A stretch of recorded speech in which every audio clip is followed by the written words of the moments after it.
Welcome to Silent Night Stories, your place for peaceful sleep. Relax, listen, and subscribe for more. Where are you listening from, and what time is it for you? In 1986, a man named Thomas Hawks, or commonly known as Tom, was 39 years old.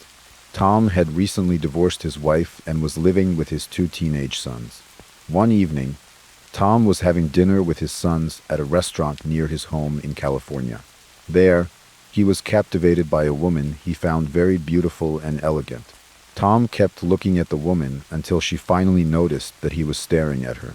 Since Tom was a cool widower with a strong build and a rugged beard, the woman named Jackie, who was single and 29 years old, was also interested in him. Tom then approached Jackie, who, as it turned out, was indeed single and 29. They started dating for 3 years until, in 1989, Tom and Jackie got married and lived happily.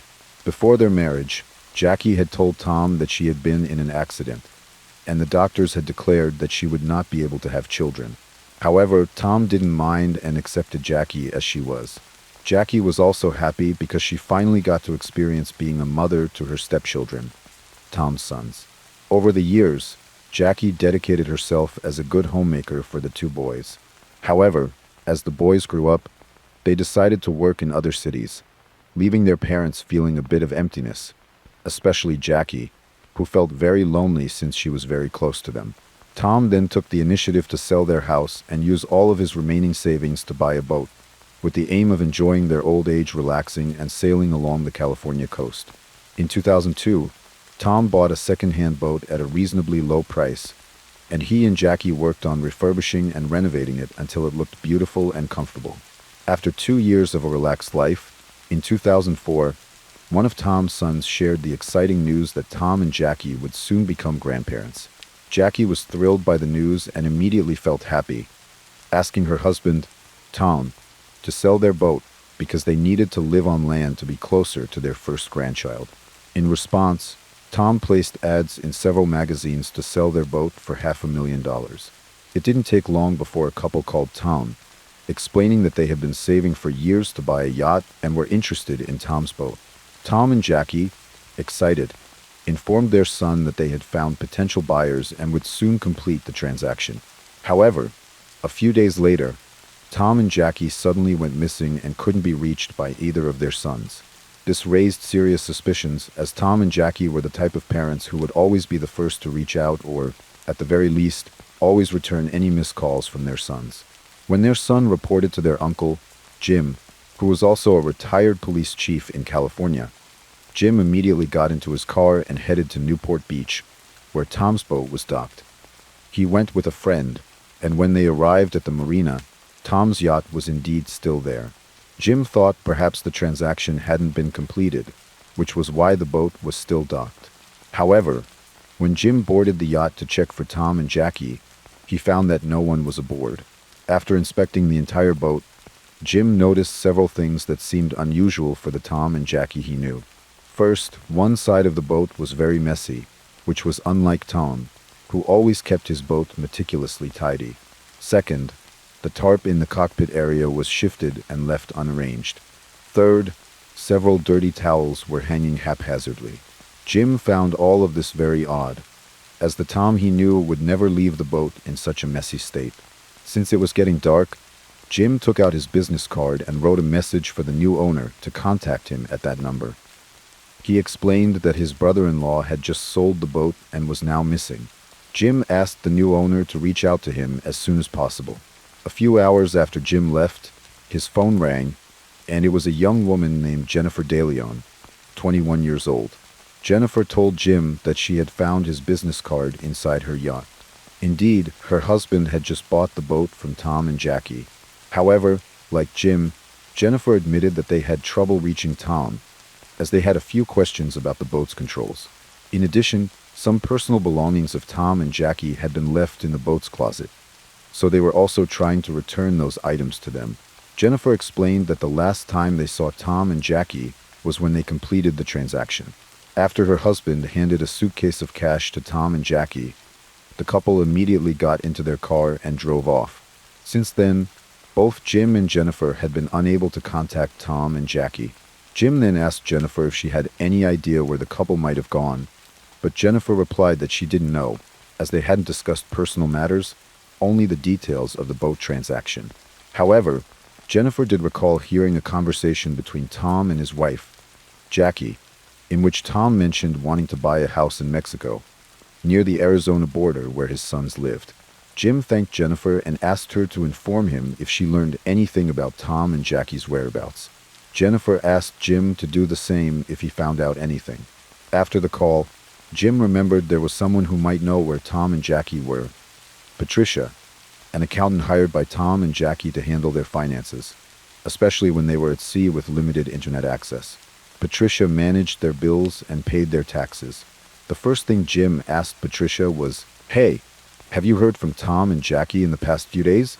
Patricia replied that she hadn't. Jim then explained the whole situation and asked, "Could you check if Tom made any large deposits into his or Jackie's accounts? A few days ago, Tom just sold his yacht and received a large sum of cash." After checking, Patricia confirmed that no money had been deposited into any of Tom or Jackie's accounts. Jim and Patricia both paused for a moment, trying to figure out why Tom and Jackie hadn't deposited such a large amount of money. It seemed something was wrong. Extremely concerned, Jim immediately called the Newport Beach Police Department in California to report Tom and Jackie's disappearance. The first step the police took in the case was to gather information from the young couple who had bought Tom's yacht, Skylar DeLeon and his wife, Jennifer. Upon investigation, police discovered that Skylar, who was 25 at the time, was a former convict who had previously been imprisoned for armed robbery. This raised immediate red flags, and the investigation quickly focused on the DeLeon family, who were the last known people to see Tom and Jackie. Skylar was summoned to the police station to give his statement. There, he was asked to explain his last interaction with Tom and Jackie. Skylar was very cooperative, telling the police that he initially saw Tom's yacht advertisement in a magazine and immediately called the number listed. After speaking over the phone, he and Tom met a few days later to do a test drive of the yacht. After the test drive, Skylar told Tom he loved the yacht and would complete the payment soon. On November 15, 2004, Skylar went to the marina with his wife Jennifer, who was pregnant, and their child to make the payment to Tom and Jackie. He also brought a notary and a friend to accompany him and serve as witnesses for the transaction. When they met, Skylar handed Tom a suitcase filled with cash, which Tom then gave to his wife Jackie. Tom then signed several sale documents with the notary present. Once everything was completed, Tom and Jackie got into their car and immediately drove away. However, when the police asked Skylar where he had gotten so much money to buy a yacht, Skylar explained that he was a former child actor from the 90s. He mentioned that one of the shows he appeared in was the Power Rangers series, where he played a cameo or minor role. He claimed that, thanks to that small role, he managed to save up bit by bit over the years, eventually amassing enough to buy a yacht. But the police were skeptical of his answer and kept pressing him. Eventually, Skylar admitted that the money wasn't from his child acting career. It was actually stolen money he had hidden away before he went to prison. After being released, he intended to launder the stolen money by buying a yacht. While the police considered arresting Skylar for money laundering, they decided to let him go, as he was being very cooperative and helpful with the information he provided. The police then continued by interrogating Skylar's wife, Jennifer. They also went on to question the notary and Skylar's friend, who had acted as witnesses in the transaction. The three of them were interrogated separately, and their statements matched Skylar's previous story. Feeling frustrated and concerned that the case was approaching a dead end, the police asked the TV media to report on Tom and Jackie's disappearance, including their photos and the car they were last seen driving. They requested that anyone who had seen Tom, Jackie, or their car contact the police immediately. Sure enough, the police received a call from an elderly couple in Mexico. The couple informed the police that they had seen the news, and the car from the broadcast was now parked in front of their home. Local authorities in Mexico quickly responded and went to the location. However, when they arrived, Tom and Jackie were not in the car. Instead, a young local man, who appeared very confused, was found in the car. He explained that he didn't know anyone named Tom or Jackie. The car actually belonged to his friend, Skylar DeLeon. The police immediately realized they had been deceived by Skylar DeLeon, and they were now certain that Skylar knew the whereabouts of Tom and Jackie. Armed with Skylar's recorded statements, the police detained him on money laundering charges and searched his house for additional clues. Inside Skylar and Jennifer's home, police found numerous personal items belonging to Tom and Jackie, such as a camera and a laptop, providing clear evidence. However, Skylar continued to deny any wrongdoing, as did his wife, Jennifer, who appeared on various talk shows to defend Skylar. Jennifer stated that her husband had done nothing wrong and insisted that this was all a misunderstanding. She emphasized that they had no involvement in Tom and Jackie's disappearance. However, the police were no longer willing to be deceived by the DeLeon family's claims. They decided to reinterrogate both the notary and Skylar's friend, who had served as witnesses to the transaction. Kathleen Harris, the notary, came to the police station and endured hours of questioning that left her physically and mentally exhausted. Finally, she broke down and admitted that she had never actually met Tom and Jackie. It had all been a hoax. She had simply been paid by Skylar to validate the sale documents. The notary swore to the police that she had no knowledge of what had happened to Tom and Jackie. The police then turned to the other witness, Skylar's friend Alonzo McCain. Initially, Alonzo stuck to Skylar's original story, but the police urged him to stop lying, informing him that the notary had already confessed to the falsehoods. Shocked, Alonzo apologized and promised to tell the whole truth after being promised a reduced sentence. Alonzo explained that he met Skylar when they served time in the same prison and had maintained their relationship after being released. In 2004, Skylar approached Alonzo, asking for his help to get rid of Tom and Jackie, with a promise of $1 million in payment. On November 15th, Skylar, Alonzo, and another man named John Kennedy gathered to execute their plan. John Kennedy was a local thug in California recruited by Skylar to assist them. The three of them went to the marina to do a test drive of the yacht with Tom and Jackie. However, before they boarded the boat, Tom canceled the test drive, citing that it didn't seem like a good day. Skylar immediately called Jennifer to come with their baby. The baby managed to change the initially awkward dynamic into a warmer atmosphere. Tom, who had been hesitant, eventually softened and agreed to sail with them. Just as they were about to board the boat, Jennifer told Tom and Jackie that she wouldn't be joining them because the baby was a bit fussy. At that moment, Alonzo noticed Tom's expression change to one of awkwardness and suspicion. However, since Tom was already committed to the test drive, they set sail together. Once they were out in the open sea, Skylar and John approached Tom, telling him they wanted to show him something down below deck. Jackie stayed in the kitchen while Alonzo went with Tom to the bedroom. However, Jackie heard sounds of a struggle coming from the bedroom. Before she could react, Alonzo jumped on her and tied her up. Then Skylar and John came into the kitchen without Tom. Jackie realized that they were the bad guys.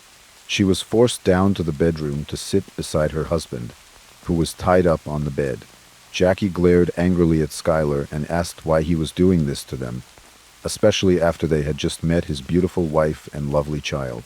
Jackie just wanted to return to shore and be reunited with her family. However, Skylar didn't care and went back up to pilot the boat to the pre-planned location. In the cabin, Alonzo admitted that he could see Tom trying to calm himself and saying that whatever happened, they would face it together. Once their boat reached the deepest point of the ocean, Tom and Jackie were dragged up to the deck and forced to sign the sales documents and a power of attorney over all their bank accounts. After the signing was completed, Tom and Jackie were pulled toward the back of the boat where the anchor was located. At that moment, Jackie, filled with fear, pleaded with Skylar to let her go because she wanted to live to see her grandchild who was about to be born.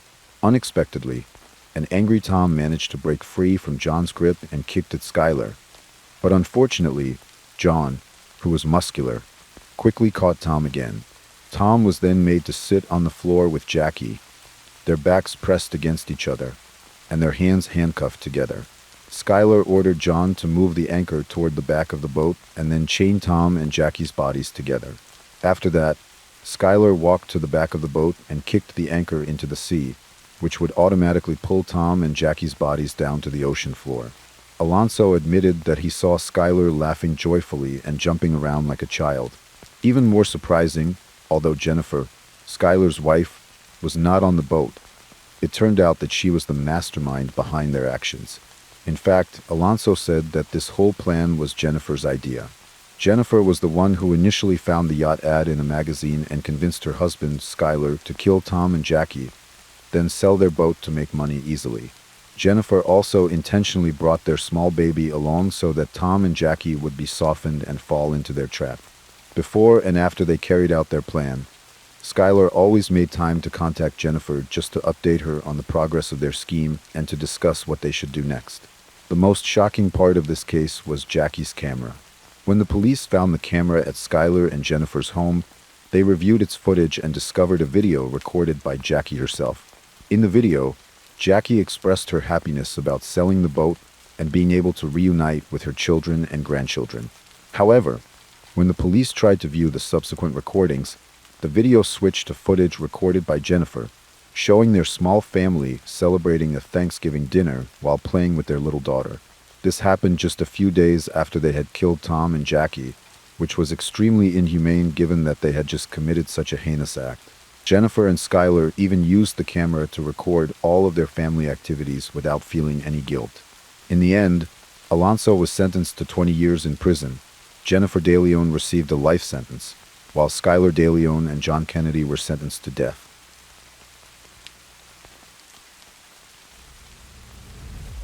San Jose, California, United States, is a quiet area with neatly lined residential houses. The residential neighborhood is well maintained because its residents are diligent about cleaning their surroundings and trimming the weeds in their yards. There are also several vehicles parked along the streets, such as buses, SUVs, and shiny sedans. In addition, American flags are displayed and waving on every porch. However, the city is not without its share of crime, such as theft and carjacking. On June 6, 2003, at 4 p.m., a school bus arrived to pick up students in the Southwind Drive area of San Jose. One of the passengers was 9-year-old Jeanette Tamayo, a 4th grade student at Bellasumble Elementary School. After getting off the bus, Jeanette waved goodbye to the driver and her friends. She then walked towards her home. Upon arriving, Jeanette was surprised to find the front door slightly ajar. The 9-year-old had no negative thoughts, assuming that her mother and older sister had returned from gardening. The girl then closed the door and called out for her mother, but there was no response at all. It turned out that her mother and sister had not yet returned home. Jeanette then went to her room to change clothes and rest. While inside, the girl was startled to find shards of broken glass scattered around. At that moment, Jeanette began to feel anxious. She suspected that an intruder was trying to break into her house. Before long, she heard footsteps and a knock on the door, but she did not want to open it and instead chose to peek through the living room window. Jeanette saw an unfamiliar adult man from behind the door. The man began talking to Jeanette and asked her many questions. This mysterious figure also said that he wanted to come inside the house. Jeanette started to panic as the strange man tried to peer into the house through the window. At that moment, Jeanette became very frightened and began to cry. She then tried to call her mother, but the home phone was unusable. Moments later, Jeanette realized that the phone line had been cut. Before long, the mysterious man forced his way in and opened the sliding door of Jeanette's house. The girl tried to back away and evade him, but the stranger quickly caught her and took her to one of the rooms in the house. There, the man unbuttoned Jeanette's pants and began to assault her. The girl was utterly confused by what was happening to her. She could only surrender and was unable to resist. Afterward, the man tied Jeanette's legs with rope, handcuffed her hands, and gagged her with a cloth. He then dragged the girl to the garage and put her into a car. Not long after, Jeanette heard the sound of a car engine approaching her home. She hoped that her mother and sister had arrived. This time, Jeanette's assumption was correct. Her mother parked the car in front of the garage and saw the stranger trying to abduct her daughter. Jeanette's older brother, Paul, had also noticed from a distance that his sister was being kidnapped by someone. Realizing this, Paul became extremely angry and started to rage. The 14-year-old then grabbed a screwdriver from his car and attacked the stranger. However, the screwdriver was snatched from his hand by the assailant. Paul struggled and became overwhelmed while battling the kidnapper. The teenager was dealt a barrage of blows that sent him staggering and crashing to the ground. The mother, named Rosalina Tamayo, tried to help her son, but the woman was brutally beaten in the face by the kidnapper. At that moment, Paul struggled to get up and ran to the kitchen to grab a pot, trying to hit the kidnapper on the head with it. However, the stranger countered the attack, pummeling Paul until the teenager fell down, battered and bruised. After both of his victims lay helpless, the stranger rushed to his car and drove away with Jeanette inside. The girl saw her mother struggling to stand and trying to chase after her, albeit weakly. Jeanette watched as Rosalina grew farther away, realizing that her mother was staggering while enduring immense pain. Jeanette couldn't hold back her tears, but she couldn't scream because her mouth was gagged with cloth. In her heart, she felt very sorry for her mother, whose face was smeared with red marks. The girl was also deeply worried about Paul, who was unconscious after falling with severe injuries. In an instant, Jeanette's thoughts became chaotic, and her vision started to blur from the tears she couldn't wipe away. At Paul's house, he had begun to regain consciousness after fainting. The teenager remembered his sister's safety, which needed to be fought for without considering his own pain.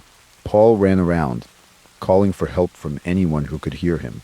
He pleaded for someone to notify the police about Jeanette's kidnapping. Soon after, several people approached Paul and helped him.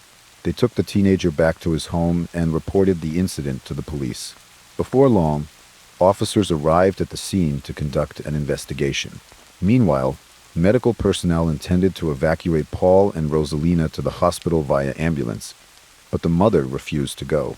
She preferred to stay at home and asked relatives for assistance in caring for her. Meanwhile, the police interviewed the neighbors regarding the incident involving Rosalina's family. One neighbor, who lived 3 houses away from Jeanette's residence, informed the police that he had CCTV footage from his home.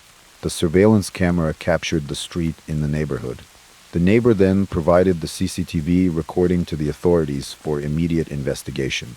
In the footage, an old car was seen entering Jeanette's house, but the video was too blurry to clearly identify the vehicle's license plate. In handling kidnapping cases, the police usually activate an Amber Alert. However, in Jeanette's case, the officers postponed doing so because they did not yet have the suspect's vehicle license plate. An Amber Alert is a notification system for child abductions originating in the United States, created in 1996. The police in San Jose would activate an Amber Alert once they obtained information about the victim's name, a description of the incident, witness statements, and the license plate of the vehicle used by the suspect. The police then asked for the help of journalists to cover the news about Jeanette's disappearance. Officers also instructed the media to broadcast the story regularly on television. This was done so that everyone throughout the city could be aware of the kidnapping case involving the 9-year-old girl. After hearing this news, residents on Southwind Drive expressed their concerns about the safety of their children. Community members across San Jose were also very saddened by what happened to Jeanette. They hoped that such an incident would not happen again in the city. On the other hand, Rosalina felt that she had failed in protecting Jeanette. The woman deeply regretted that she could not adequately protect her daughter. In a different place, Jeanette, bound and gagged, was in a car with her kidnapper. The girl banged her body against the car door to attract the attention of other drivers, but her efforts never bore fruit. The kidnapper, seeing Jeanette's behavior, became very angry and struck her until she fell and lay under the car seat. Shortly thereafter, the kidnapper stopped the vehicle and took Jeanette to a 2-story house with brightly colored walls. The man then went up the stairs and entered the bedroom while carrying Jeanette. He laid the girl down on the mattress in the room. Although it was somewhat small, the room was equipped with a window, television, and bathroom. The kidnapper then untied Jeanette's legs and handcuffed her. Additionally, he removed the cloth covering the girl's mouth. The man then started a conversation and said that he would rape her for the second time. The kidnapper also warned that if the girl resisted, he would act violently toward her. Eventually, Jeanette was raped again by the man multiple times. After that, the man instructed Jeanette to clean herself up and then handcuffed her again. At that moment, Jeanette tried to observe how the handcuffs worked. She realized that they were mechanical or automatic. When the kidnapper left her alone in the room, Jeanette began to fiddle with the handcuffs. Over time, she managed to unlock the device on both of her wrists, allowing her to watch television and use the remote. On one channel, Jeanette watched a program discussing asthma and other health issues. The girl became inspired and planned to deceive her kidnapper. Not long after, Jeanette heard the footsteps of the kidnapper coming up the stairs and heading toward her room. She quickly put the handcuffs back on her wrists. As the kidnapper was about to assault her again, Jeanette said that she suffered from asthma and a contagious disease. The girl also expressed that she could die if she didn't take her medicine soon. To her surprise, this tactic worked. The man felt pity for Jeanette's condition. The kidnapper then asked his victim, "Are you hungry and want something to eat?" Jeanette nodded and replied, "Yes, I'm hungry." The man then walked downstairs to get his phone. Shortly afterward, the kidnapper handed the phone to Jeanette and told her to order pizza. He also provided his address to Jeanette to relay to the food delivery person. At this opportunity, the girl tried to remember the details of the address given by her kidnapper. Additionally, Jeanette memorized the kidnapper's phone number from the phone while ordering the pizza and stating the home address. Jeanette spoke with hesitations, and the pizza delivery person could tell that the girl ordering the food was in a state of fear. A few minutes later, the doorbell rang, and someone called out, "Excuse me," while half shouting that the pizza had arrived. The kidnapper left Jeanette and hurried to collect the order at the front gate. While her kidnapper was walking to meet the pizza delivery person, Jeanette stood by the window, facing outward, hoping that the delivery person would notice her. On the other hand, the kidnapper received the pizza and paid for it. The man then headed straight to Jeanette's room and handed her a box of pizza along with a folded piece of paper on top. The paper was a missing person flyer with Jeanette's face on it. The mysterious man then instructed his captive to eat the pizza, but surprisingly, the kidnapper also mentioned that he would soon get rid of Jeanette that very night. Hearing this, Jeanette became very frightened, feeling that she would never return home safely. Jeanette thought that the man would take her life in a very cruel manner. On one hand, the girl missed her mother and her older sister very much. She did not want to be separated from them for such a long time.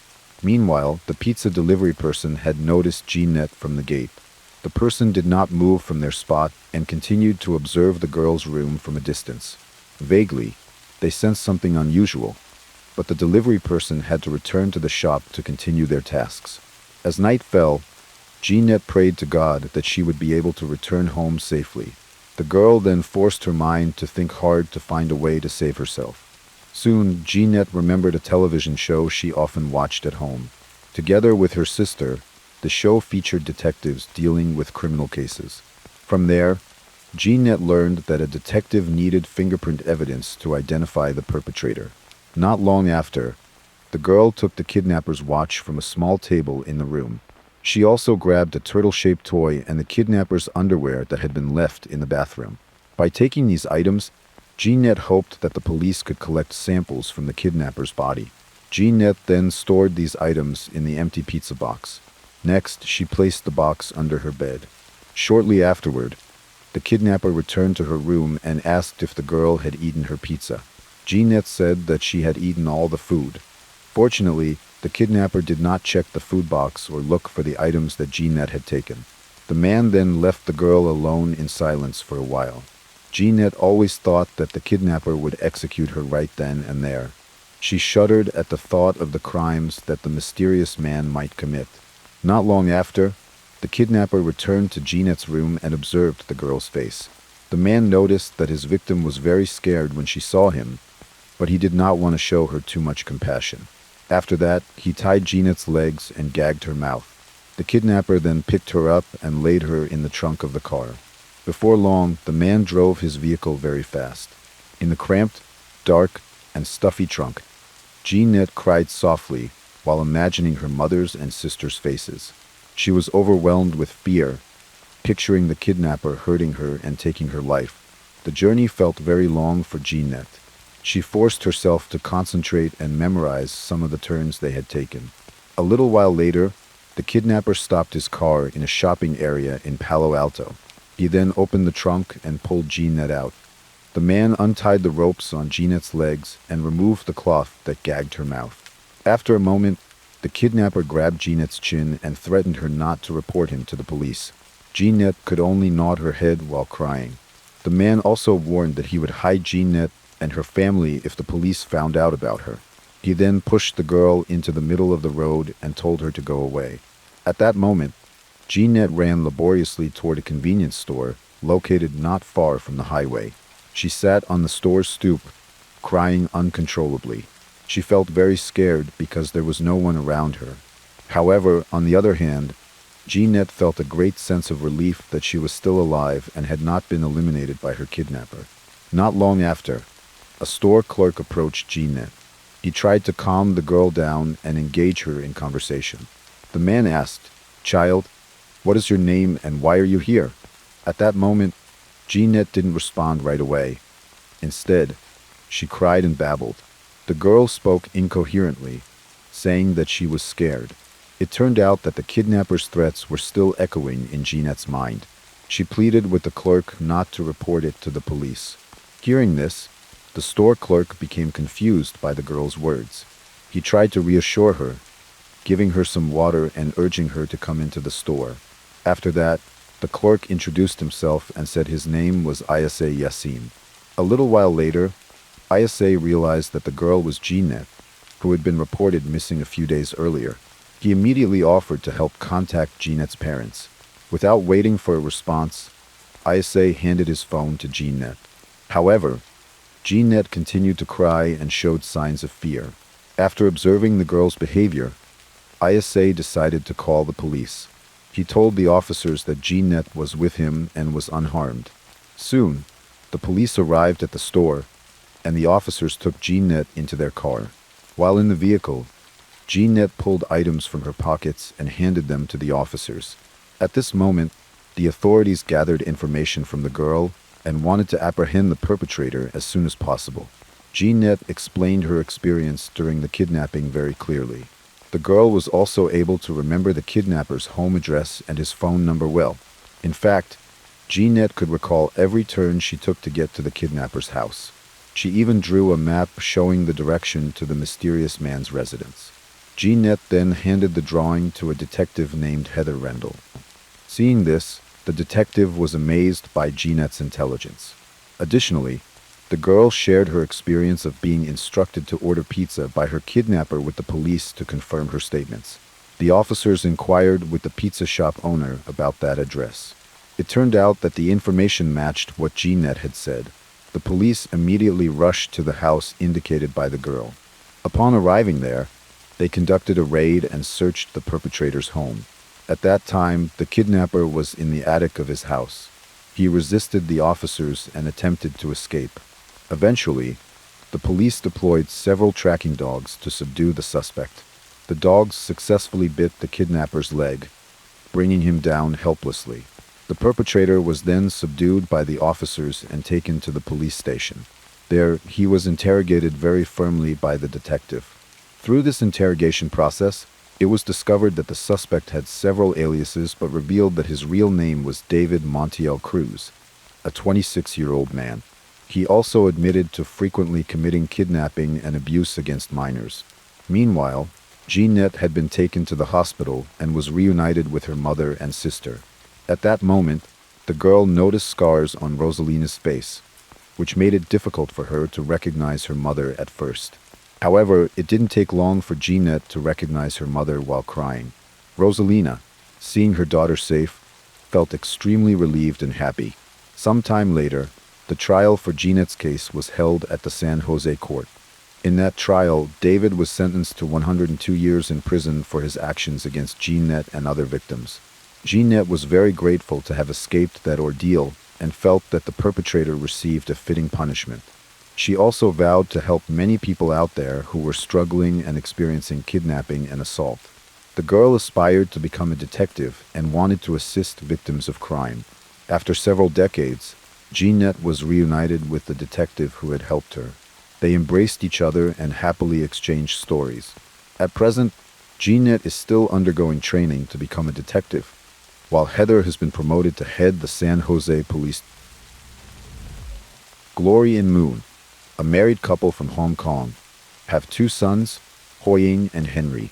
Henry was born on June 7, 1983, in Hong Kong. The family lives in an apartment on the outskirts of the city. From a young age, Glory and Moon began investing in real estate by buying and selling apartment units. They pursued this business over the years and eventually built considerable wealth.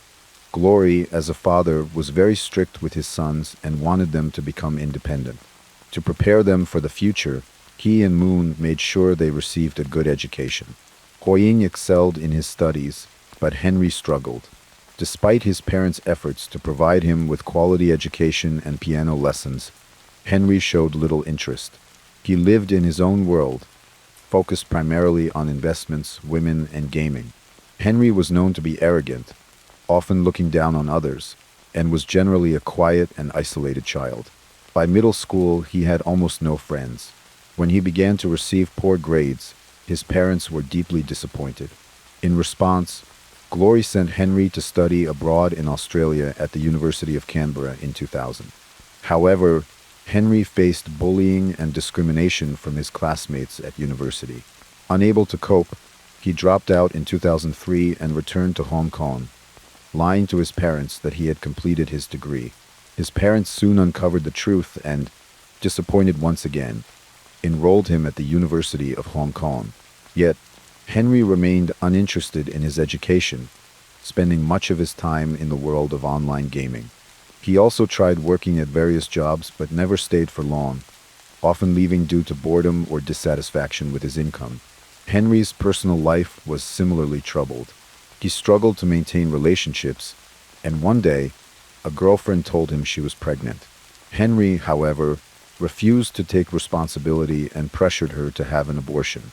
When she decided to keep the baby, Henry broke off the relationship. In 2007, Henry met Angus, who would go on to become his best friend. Henry was generous with Angus, frequently treating him to meals and buying him clothes. Their friendship was somewhat unbalanced, with Henry playing a dominant role, which led Angus to hold him in high regard and follow his lead closely. Angus has a very gentle nature. His background is quite different from Henry's. Angus shares a close bond with his mother and older sister, who often worries about him, as he is easily influenced and prone to manipulation. While Angus struggled academically and frequently failed his classes, he had a strong aptitude for mathematics. Throughout his school years, he was often the target of bullying but also received protection from some friends. This shared sense of vulnerability brought Henry and Angus closer, as they both felt a connection in their experiences.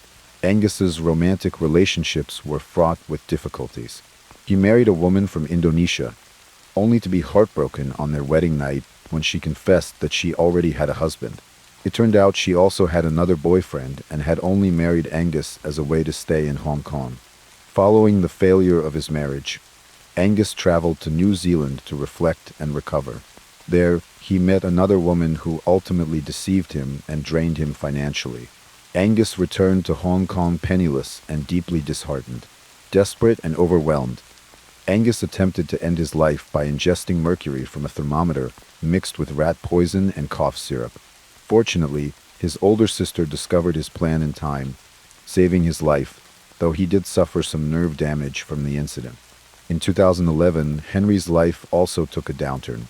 He was repeatedly dismissed from his workplace due to his undisciplined behavior, which gradually distanced him from Angus. To make matters worse, Henry had invested heavily in stocks, only to suffer significant losses when their value plummeted. Unemployed and out of money, Henry asked his parents to sell their apartment and split the proceeds 3 ways, between his parents, his brother, and himself. However, his parents refused his request, insisting that Henry find a job and support himself.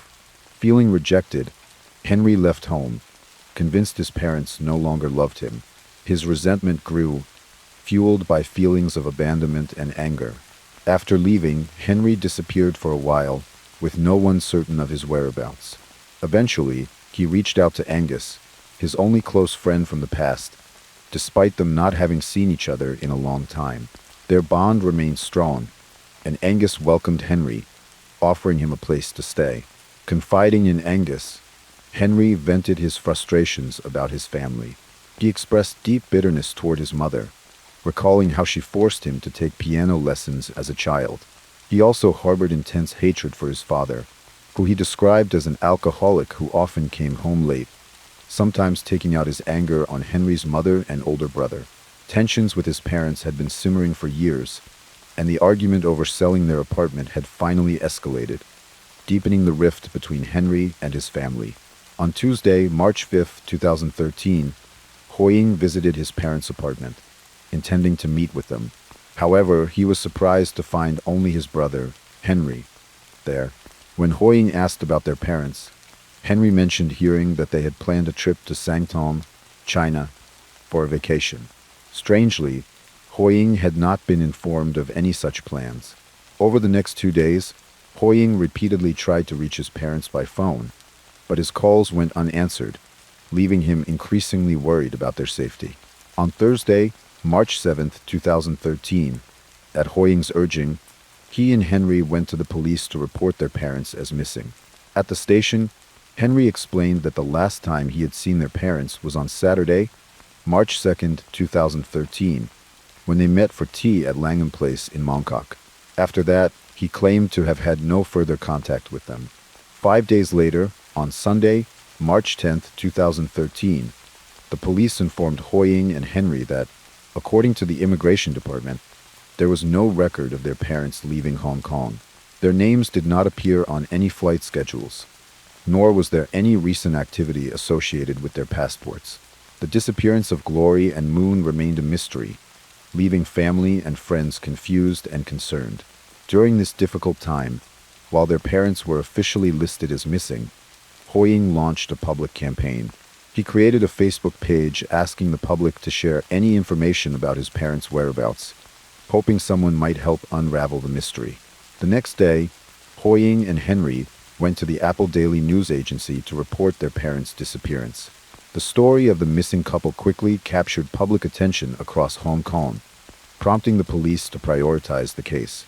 That day, the police summoned the brothers for a second round of questioning. While Hoying stated that he had no knowledge of his parents' whereabouts, Henry repeated details about his last meeting with them. During the interrogation, however, Henry began sending messages in an online gaming WhatsApp group, confessing shocking details. To the astonishment of his friends in the group, Henry claimed he had killed his 65-year-old father and 63-year-old mother. He also wrote, "I am a psychopath. I cannot empathize with other people's pain because of experiences from my childhood and adolescence. For some reason, I just didn't want them here." Henry's friends, alarmed by these confessions, immediately reported the messages to the police. Later that evening, Henry was allowed to return to his parents' apartment. But early the next morning, at around 7 a.m., the police arrived and arrested him. That same day, at 10:30 a.m., the police also detained 35-year-old Angus at his home. During questioning at the police station, Henry openly admitted to planning the murders as early as September 2012. He had meticulously listed the tools he would need and noted the gruesome steps he intended to take, including dismembering the bodies and draining the blood.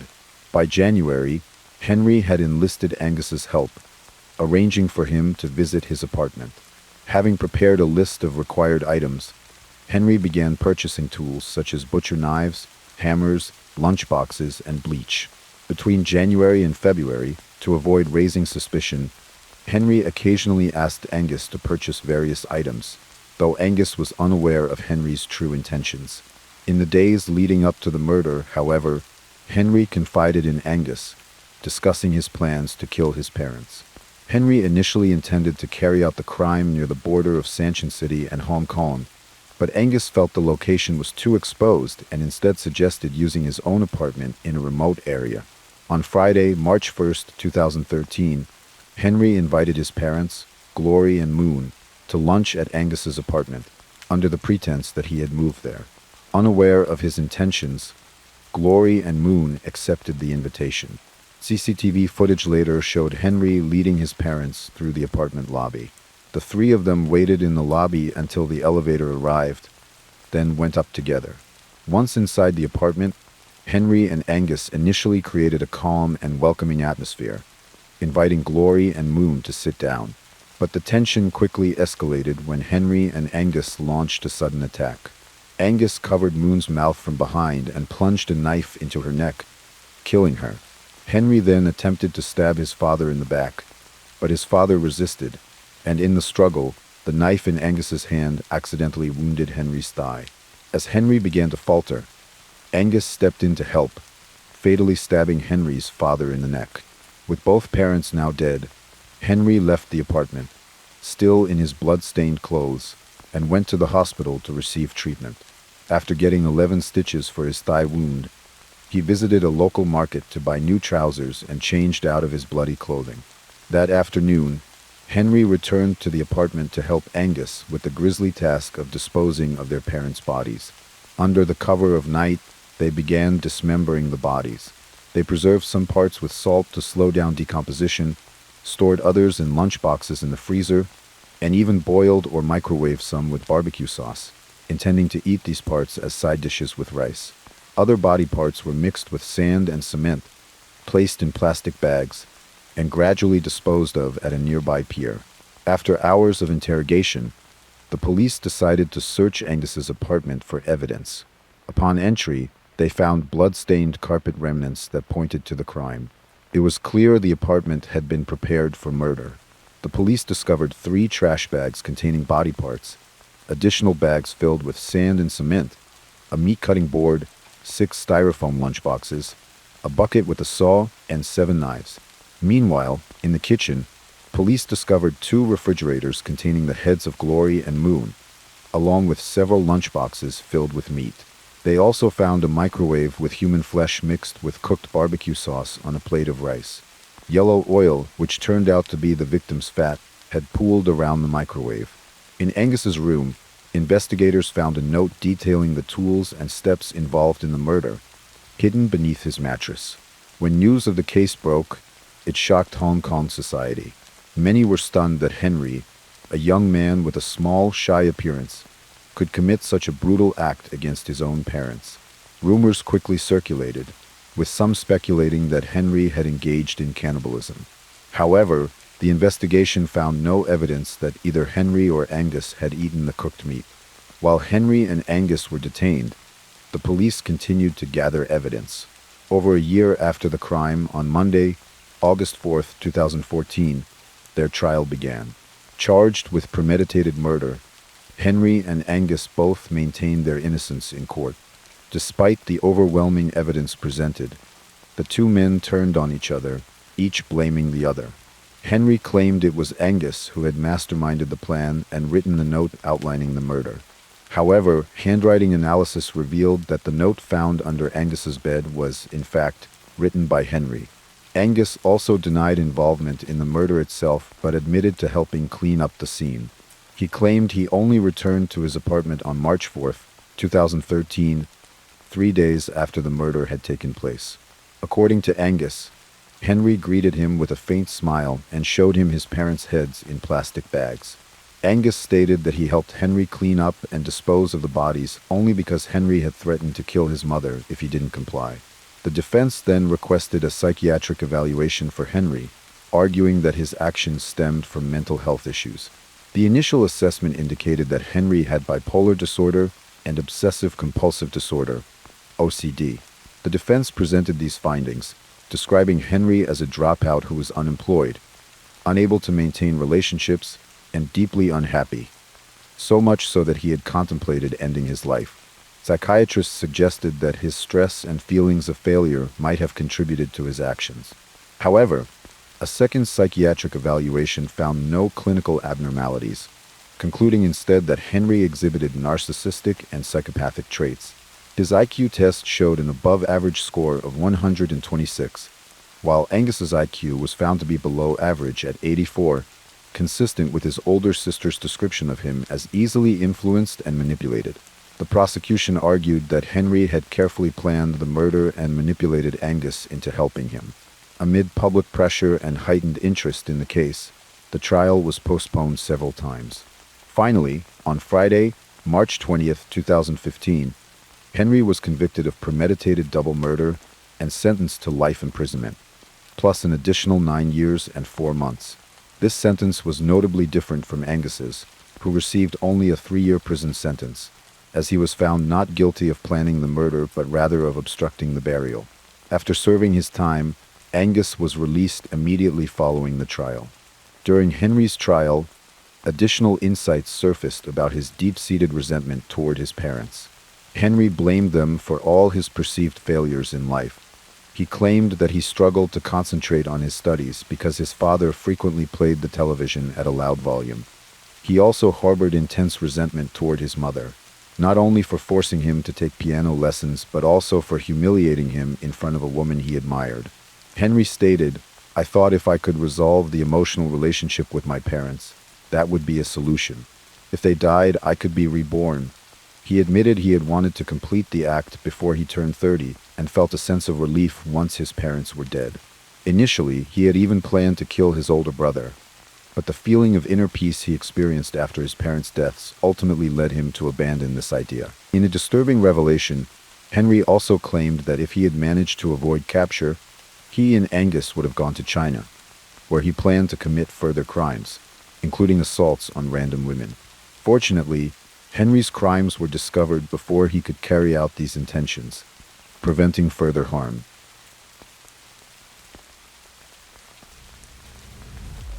Uruguaiana, located in the state of Rio Grande do Sul, Brazil.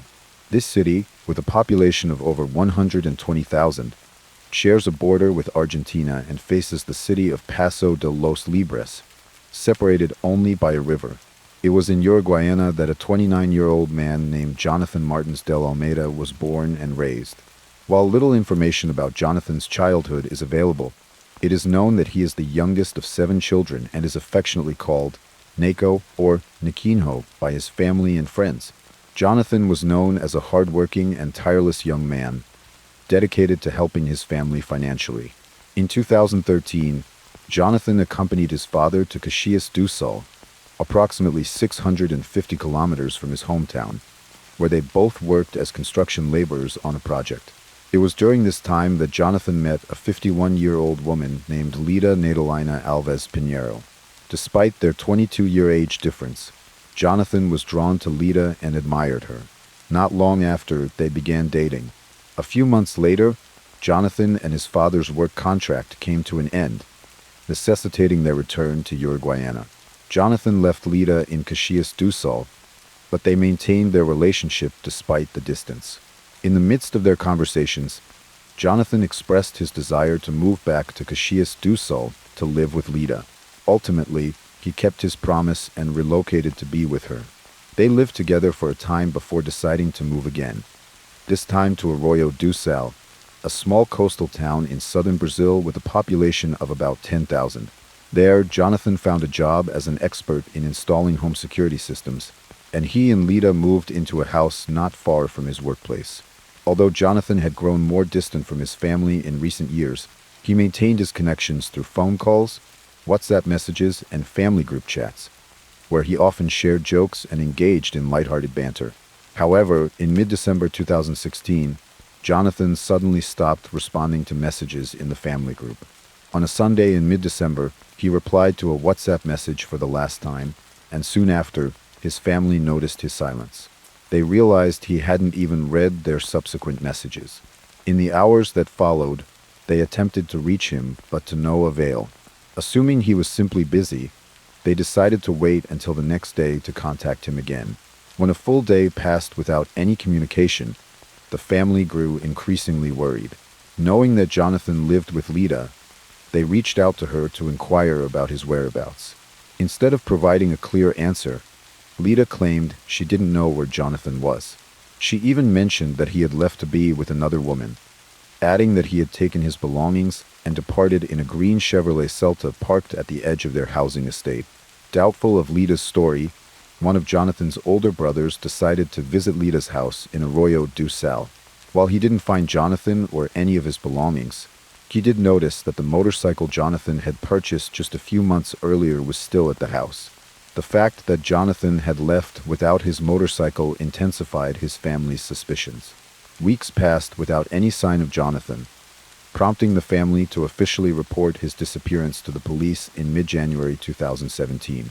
A week after their report, Lida also went to the police station to declare that Jonathan had left her home for another woman without any prior notice. However, Jonathan's family couldn't take Lida's report at face value. They remained convinced that Jonathan had mysteriously disappeared. The following day, Jonathan's family and friends began distributing missing persons posters and sharing information on social media. They searched for him in various locations, including emergency rooms, mental hospitals, and even the morgue, but there was no trace of Jonathan. The police, who launched an investigation into Jonathan's disappearance, also visited Lida's house. Unfortunately, they found no evidence of wrongdoing. Jonathan's belongings were gone, with the exception of his new motorcycle. The police attempted to obtain CCTV footage from the area, but none of Lida's neighbors had installed cameras. As the investigation stalled, Jonathan's disappearance seemed to fade into the background. Meanwhile, Lida moved on with her life and began a relationship with a 47-year-old man named Antonio in January 2018. The two were married just a month later, and Antonio moved in with Lida. A year passed without any new leads in the investigation, leading the police to close the case, leaving Jonathan's family frustrated and without answers. Despite the lack of progress, they continued to spread information about Jonathan's disappearance on social media, holding on to hope that the truth would eventually emerge. Then, 4 years after Jonathan's disappearance, an anonymous caller contacted the local police station in November 2020. The caller claimed that Jonathan had been murdered and that his body was buried under the floor of a construction site where he had once worked. The minimal information provided to the police prompted an immediate visit to Lida's house to investigate the area where Jonathan's body was allegedly buried. Initially, the police suspected that Jonathan might be buried in the backyard, as it was the only area that seemed a plausible hiding spot. However, after excavating the site, they found nothing. For years had passed, and the police were beginning to believe that any evidence might have been lost. To aid in their search, they decided to bring in a bloodhound. Shortly after arriving, the dog indicated a spot on the living room floor.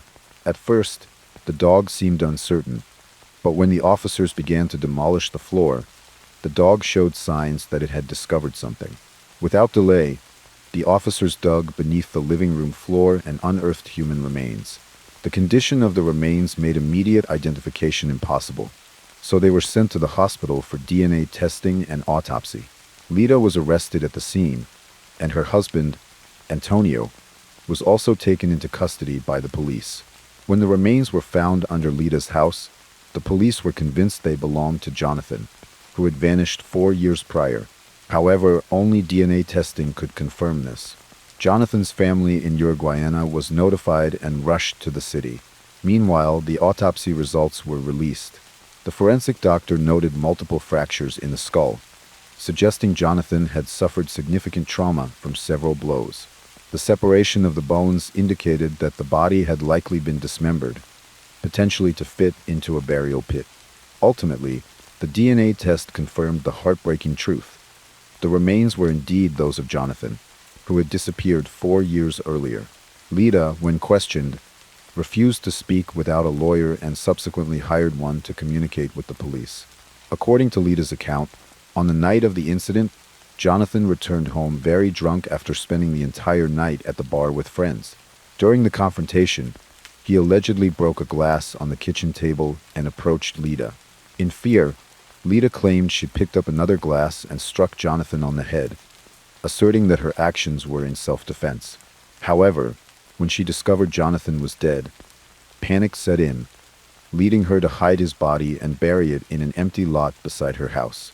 However, Lida's testimony was met with skepticism.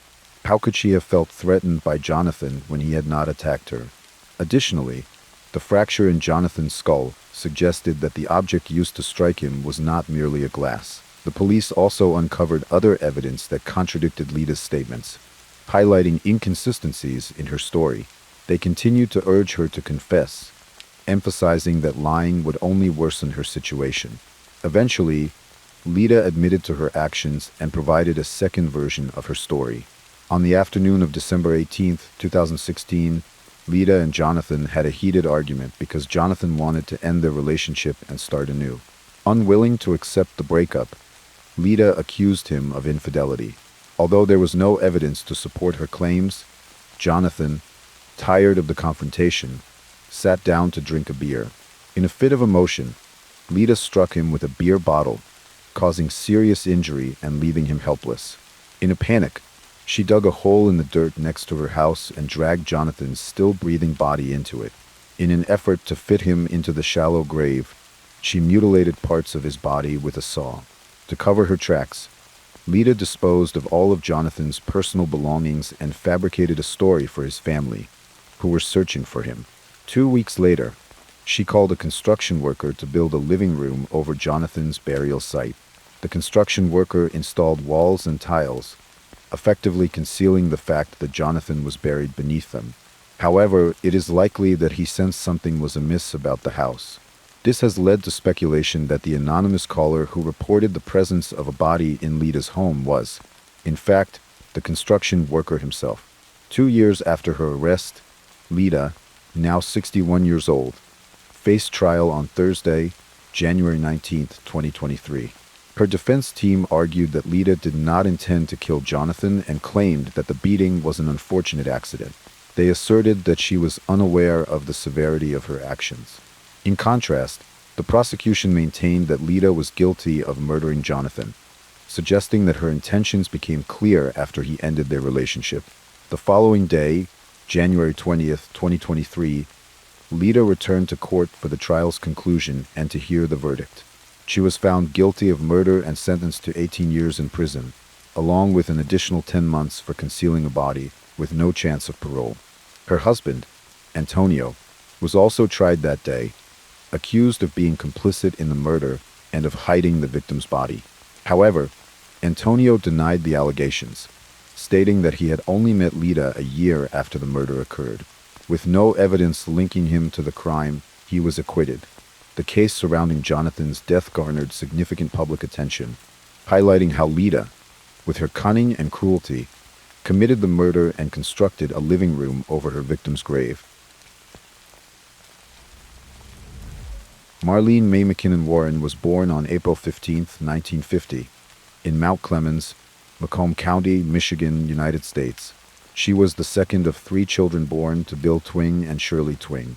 Marlene enjoyed a happy childhood, spending part of her youth on her grandfather's farm in a town north of Detroit. Her family and friends described her as friendly, open-hearted, and always willing to help others. Marlene had a talent for painting and developed a particular fondness for clown characters. At the age of 14, she completed a painting featuring clowns, reflecting her love for them. She married her high school sweetheart at a young age and gave birth to her first child when she was just 15 years old. From this marriage, she had 2 sons, John and Joseph. Tragically, Marlene's first marriage ended prematurely when her husband died in a car accident in Texas, leaving her a young widow at 20.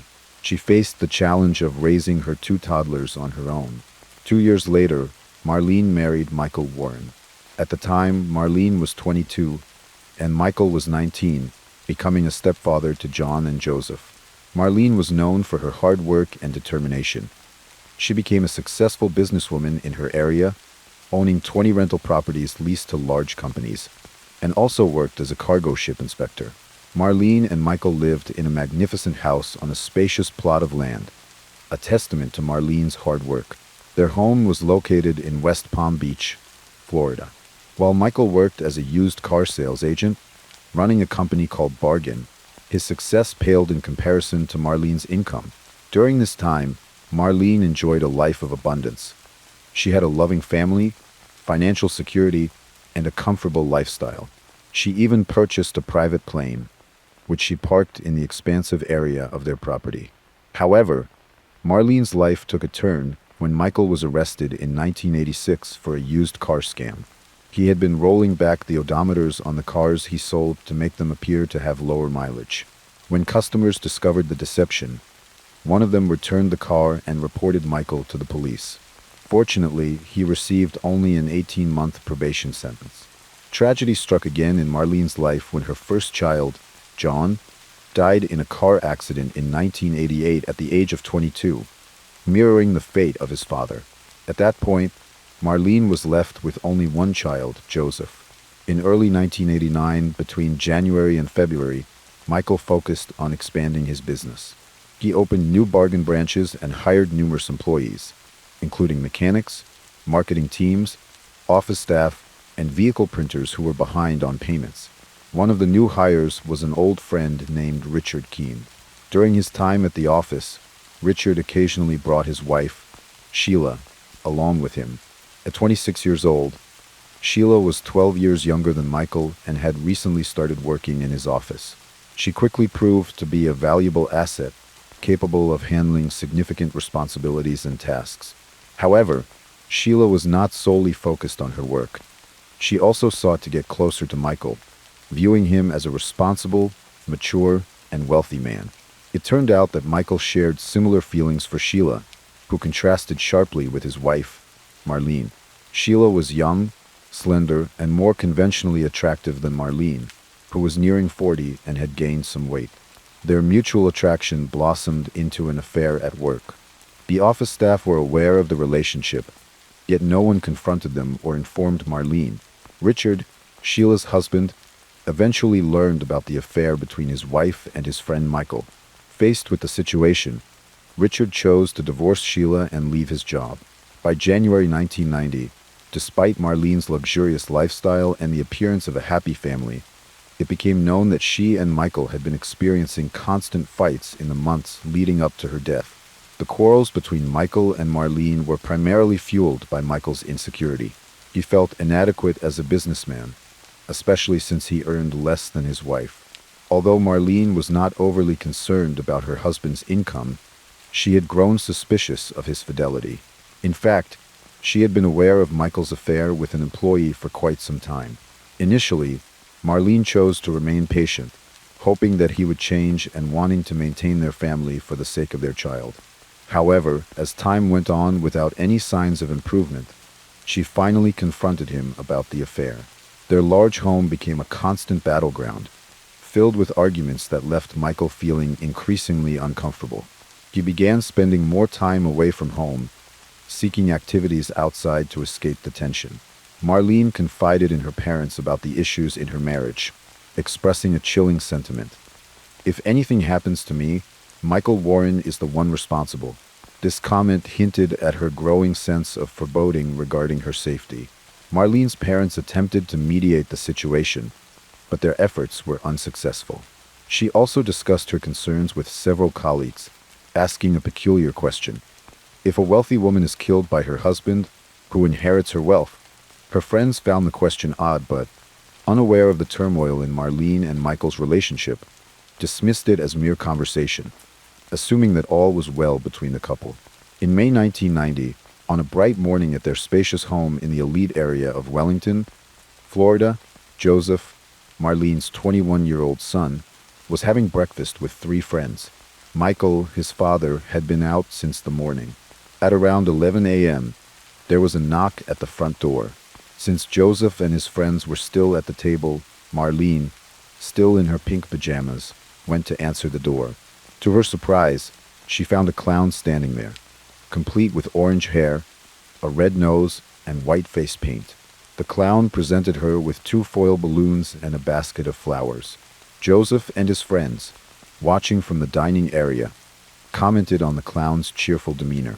Suddenly, there was a loud bang that Joseph and his friends initially thought was a balloon popping. But when they turned to see Marlene lying on the floor, bleeding profusely from her face, they quickly realized the horrifying truth. The clown had shot her. In a panic, Joseph's friends rushed to help Marlene and called 911 for emergency assistance. Meanwhile, Joseph caught sight of the clown, who calmly turned and walked towards a white Chrysler LeBaron convertible parked nearby. which had no license plates. Without thinking, Joseph and one of his friends jumped into their car to chase after the clown, but their efforts were futile as the clown sped away, disappearing from sight. The medical team that arrived on the scene quickly worked to save Marlene and transported her to the hospital. Meanwhile, Joseph called Michael, who rushed to the hospital to see his wife's condition. Tragically, 2 days later, Marlene succumbed to her injuries and was pronounced dead at the age of 40 due to a close-range gunshot wound to her face. An immediate investigation was launched, including a thorough examination of the crime scene to uncover any new evidence that might reveal the identity of the killer clown. Shortly after the news broke about Marlene's shooting, the police received a mysterious phone call from a woman who cryptically suggested, "If you want to know who the real perpetrator is, just ask Michael Warren and Sheila directly," before abruptly hanging up. This led the police to focus their attention on Michael Warren, especially given the rumors of his affair with Sheila. Although Michael denied the allegations, further investigation revealed that he had left the house and was several miles away at the time of the shooting, heading toward a racehorse location. This alibi was corroborated by friends who had seen him en route. Consequently, the police turned their focus to local shops that sold balloons, flowers, and costumes, suspecting that the killer might have visited one of these establishments to purchase the items used in the crime. At that time, the police visited a shop that sold balloons and flowers to inquire whether anyone had purchased items identical to those found at Marlene's house. The employee on duty reported that a customer who matched Sheila Keene's description, a 20-year-old woman with brown eyes and shiny brown hair, had bought balloons and flowers shortly before the shooting. The police then turned their attention to local costume shops. One shop owner revealed that, around 8 a.m., approximately 3 hours before the shooting, a woman had purchased a clown costume complete with a red nose and orange hair. Once again, this description aligned with that of Sheila Keene. Based on the statements from the shop employees, the police began to suspect Sheila as a potential perpetrator. However, due to the lack of strong evidence, they continued their investigation. For days after Marlene was shot, the police received a report about a white car without a license plate that had been abandoned for 4 days. Joseph recognized the car as matching the one used by the clown on the day of the incident. Upon investigating the vehicle, officers discovered orange threads believed to be from the clown wig, as well as several strands of human hair on the car seat. This is where the police's suspicions regarding Sheila deepened, leading them to issue a search warrant for her apartment. During the search, investigators discovered thread fibers on one of Sheila's dirty clothes that matched those of the clown's wig. Unfortunately, the police were unable to locate the gun that Sheila allegedly used to kill Marlene, leaving them with insufficient evidence to bring charges against her. At that time, DNA and forensic testing were not as advanced as they are today, allowing Sheila Keene to remain free of any charges and continue living her life. In 2002, 12 years after the shooting, Sheila married Michael Warren, and they moved to a luxurious home in Virginia. She changed her name to Debbie and opened a burger business called the Purple Cow in 2014. Meanwhile, the case surrounding Marlene's death, which had gone cold since 1990, was reopened due to advancements in DNA testing technology and forensic science. The police promptly conducted DNA analysis on the strands of hair found in the abandoned car, as well as on the orange thread fibers discovered in both the car and Sheila's dirty clothes. After thorough testing and investigation, the police confirmed in 2014 that Sheila was the suspect they had been pursuing all along. Although they had been aware that the perpetrator had been right under their noses, the lack of strong evidence had previously restricted their actions. Finally, in 2017, at the age of 54, Sheila was arrested at the luxurious home she shared with Michael Warren. She was extradited from Virginia to Florida for further questioning. At that time, it was revealed that she had disguised herself as a clown, presenting 2 foil balloons and a basket of flowers before shooting Marlene in the face. After the crime, she fled and abandoned the car she had used at a nearby shop. In 2020, a press conference was scheduled to address the case, but due to the pandemic, it was postponed, and the first conference finally took place on March 30th, 2021. During the proceedings, the defense team repeatedly denied that their client was responsible for the crime. They argued that witnesses at Marlene's house, specifically Joseph and his friends, described the clown as a tall man. They contended that the hair found could have come from elsewhere and pointed out that the evidence was over 3 decades old. The defense also suggested that a male perpetrator was more likely, thus insinuating that the killer was a man, not a woman. However, DNA analysis of the hair found in the abandoned car and the orange threads from the clown's wig provided more conclusive evidence. Additionally, statements from witnesses, including employees from the flower and balloon shops and costume stores, which had been documented in police records since 1990, reinforced suspicions that Sheila was responsible. During the initial investigation, Sheila had evaded suspicion due to the limitations of DNA testing and forensic science at the time, allowing her to go free. Furthermore, the fact that Sheila married Michael shortly after Marlene's death only intensified suspicions that her presence had motivated her to kill Michael's wife. Although they denied ever having an affair, Michael Warren has never been prosecuted for his wife's death. He has not been proven to be involved in the plot to kill her and is thought to have been unaware of Sheila's actions. However, there was a witness named John Jr., who claimed to be the son of one of Michael's employees, John Sr. John Sr. was a former subordinate at Bargain, tasked with resetting the odometers of the used cars that Michael sold, which led to Michael's police report in 1986. In his final moments, John Sr. confessed to his son that he knew the location of the gun and clown costume used by the killer, buried at one of Michael's used car lots. He alleged that Michael had instructed him to bury the evidence. Just weeks before the shooting, Michael had made a joke to John Sr., saying, "Can you make my wife disappear like you made the car disappear from its owner?" At the time, John Sr. thought it was merely a joke, but he later realized it reflected a grim reality. Following Marlene's murder, John Sr. claimed that Michael ordered him to bury the gun and clown costume. He had also frequently overheard Michael arguing with Marlene on the phone, during which Michael made threats against her life and expressed his deep-seated hatred for her. John Jr. eventually revealed everything his late father had said to the police. However, the question remains, was Michael truly involved? No one knows for certain. Initially, Sheila faced prosecution with the threat of the death penalty.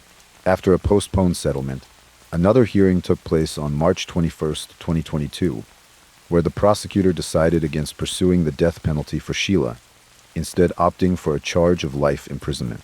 The legal battle over Marlene's death continues, with no final verdict yet from the judge regarding Sheila. We can only hope that justice is served, and that the perpetrator receives appropriate punishment for their crime, providing some semblance of closure for the victim's family.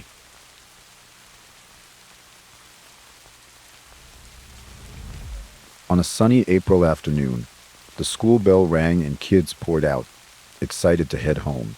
Among them was 8-year-old Tori Stafford, her bright smile lighting up as she walked toward her older brother, just like any other day.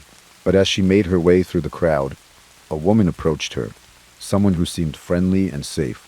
After a quick chat, Tori took the woman's hand, trusting her without a second thought, and walked over to a nearby car. In that small, ordinary moment, everything changed. The town of Woodstock, Ontario, was about to be shaken by a mystery that would turn Tori's world upside down. Her family and friends couldn't have imagined what was really happening that day, or the dark truths that would slowly come to light. Victoria Stafford, more commonly known as Tori Stafford, was born on July 15, 2000, in the town of Woodstock, Canada. She was the second child in her family, born to Rodney Stafford and Tara McDonald, who had previously welcomed their first child, a boy named Darren Stafford.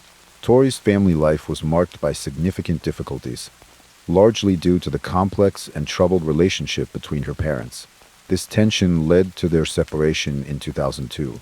It was reported that both Rodney and Tara struggled with substance abuse, but while Rodney managed to enroll in a detox program, Tara did not follow the same path. Following the separation, Tori and her brother Darren stayed with their mother. Despite the less-than-ideal circumstances of her home life, Tori was a vibrant and affectionate little girl, known for her warm smile, sparkling eyes, and chestnut hair. She enjoyed the simple joys of childhood, like playing with her friends and attending school. She also loved going to the performances related to ballet, dance, and acting, Tori's compassion extended to animals, with a particular love for dogs. She frequently begged her mother for a puppy, and although Tara's financial situation was tight, she was actively trying to find a way to bring a dog into their lives that would suit a home with two young children. By the time Tori turned 8, she was attending a public school in her town. On April 8, 2009, Tori set off for school around 7:45 in the morning, as she usually did, accompanied by her brother Darren. They planned to meet after classes to walk home together, a habit they shared regularly. The siblings were deeply bonded, and their strong relationship helped them cope with their challenging family situation. Though Tori was lively and outgoing, Darren was more reserved. She often encouraged him to enjoy typical childhood activities, helping him stave off the sadness that their circumstances occasionally brought.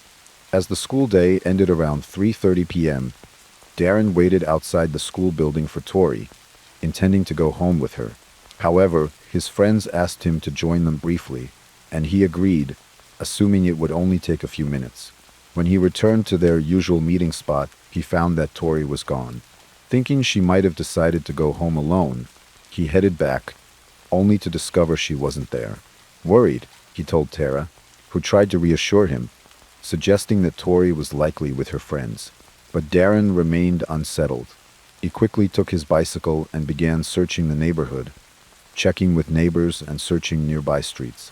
While Darren was searching, Tara decided to call her mother to ask if Tori was with her, but she wasn't. Growing concerned, Tori's grandmother contacted the police around 6 p.m., reporting her granddaughter's absence. Officers arrived promptly at Tara's home and started asking questions, noting Tara's delayed reaction to alerting the authorities, which they found unusual. Learning of Tara's struggles with substance abuse and her unemployment, investigators placed her high on the list of individuals potentially involved in Tori's disappearance. Meanwhile, the search for Tori intensified. News of her absence quickly reached Rodney, who immediately joined the efforts to locate his daughter. The community rallied, with neighbors and friends helping to distribute posters of Tori across the area. The school even closed temporarily to allow teachers and staff to join the search. Posters featuring Tori's face appeared on almost every corner, and search parties combed through Woodstock, asking anyone they encountered if they had seen her. Despite the widespread effort, no clues emerged as to her whereabouts. Determined to uncover any leads, investigators decided to check the footage from security cameras located around the school. To their surprise, they found clear footage of Tori leaving the school at 3:30 p.m. She was seen talking to a woman and showed no signs of fear or hesitation, suggesting familiarity. The woman took Tori's hand, and together they walked toward a vehicle parked nearby. The police immediately released this footage to local media in hopes of identifying the woman, who appeared to have physical similarities to Tara. Rodney, visibly shaken, appeared in interviews on multiple media outlets, showing deep concern for his daughter's safety, a demeanor that sharply contrasted with Tara's stoic response. The public quickly noticed this contrast, with many expressing suspicion toward Tara. In response to mounting criticism, she agreed to an interview, during which she expressed sadness and frustration, stating that people were focusing on baseless rumors instead of the search for Tori. Rodney, despite their differences, supported Tara's statement, emphasizing their shared hope for Tori's safe return. As the footage circulated, the public became more involved in the search, while Tara viewed the clips multiple times, feeling a strange familiarity with the woman. Finally, on April 12, 2009, Tara contacted the police, claiming she had recognized the woman from the footage. According to her, the woman was Terry Lynn McClintock, an 18-year-old who had once been her neighbor. Whether Tara genuinely recognized her or received information from others in her circle remains unclear, but her identification proved to be a significant breakthrough in the case. Terry Lynn McClintock, a troubled young woman with a complex past, had crossed paths with Tara, Tori Stafford's mother, on multiple occasions. According to some accounts, she occasionally procured oxycodone for Tara, and in a few instances the two had brief conversations about raising dogs, with Tara sharing how Tori longed to have one as a pet. Although Tara confirmed that there was no close relationship between her and Terry Lynn, she acknowledged that Terry was aware of Tori's strong desire to have a dog. Terry Lynn's childhood was marred by hardship, shaped by parental neglect and abuse. She was ultimately raised by her adoptive mother, who worked in local nightclubs. These early life challenges deeply affected Terry Lynn, and by adolescence she exhibited violent behaviors, engaging in various altercations, including an attack on her adoptive mother and some local youths. In 2007, she escalated her criminal behavior by committing an armed robbery, injuring a man who resisted. Following this incident, Terry Lynn was detained at a juvenile center, where she reportedly wrote disturbing letters expressing her desire to inflict pain and suffering on others. Though her psychological issues were noted at the time, she was eventually released back into the community. With this background, law enforcement swiftly brought Terry Lynn in for questioning when they identified her as a suspect in Tori's disappearance. Despite extensive interrogations, Terry Lynn insisted on her innocence. By April 13th, the local police handed over the missing person investigation to the Ontario Provincial Police, officially reclassifying it as a kidnapping case. Determined to uncover the truth, the new investigative team monitored Terry Lynn's calls and visits closely, soon noticing her frequent interactions with Michael Rafferty, a 28-year-old man she claimed as her boyfriend. Michael, however, described their relationship as strictly platonic, though he regularly visited her. Born on December 28, 1980 in Woodstock, Ontario, Michael also came from a troubled family background. By 2009, he exhibited aggressive tendencies and had been accused by at least 13 women of physical violence during intimate encounters, often involving attempts to choke them. Continuing their probe, police decided to question Michael during one of his visits to Terry Lynn, framing their inquiries around her recent activities on the day of Tori's disappearance. Unfortunately, they couldn't gather enough evidence to hold him, so they returned their focus to Terry Lynn, increasing the frequency and intensity of their interrogations. Despite mounting pressure, she remained tight-lipped, leading investigators to a standstill. On April 25, 2009, an international television program aired a special segment on Tori's disappearance, drawing significant public attention. To everyone's surprise, the broadcast struck an emotional chord with Terry Lynn, who, 5 days later on April 30th, broke down and confessed that Tori had died on the same day she was taken. Terry Lynn recounted the grim events, providing chilling details of the crime. She explained that on the morning of April 8th, she and Michael were using substances together when he suggested taking a young girl against her will. He specified that the victim should be a child and goaded Terry Lynn, knowing her vulnerabilities, by challenging her courage and hinting she lacked the nerve. Eager to prove him wrong, Terry Lynn went along with the plan. At around 3:15 p.m., they drove to a school nearby and parked at the back. She got out and waited, watching children as they exited until she spotted Tori.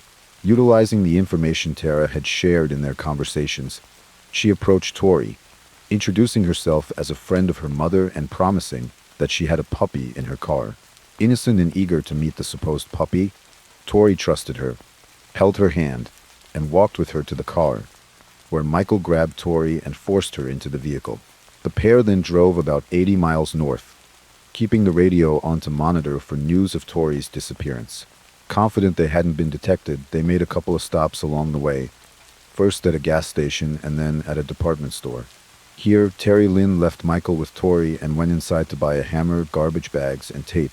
Afterward, they continued driving to a remote field, where Terry Lynn stepped out of the car, knowing what Michael intended to do. According to her account, she turned her back to avoid witnessing the horrors unfolding.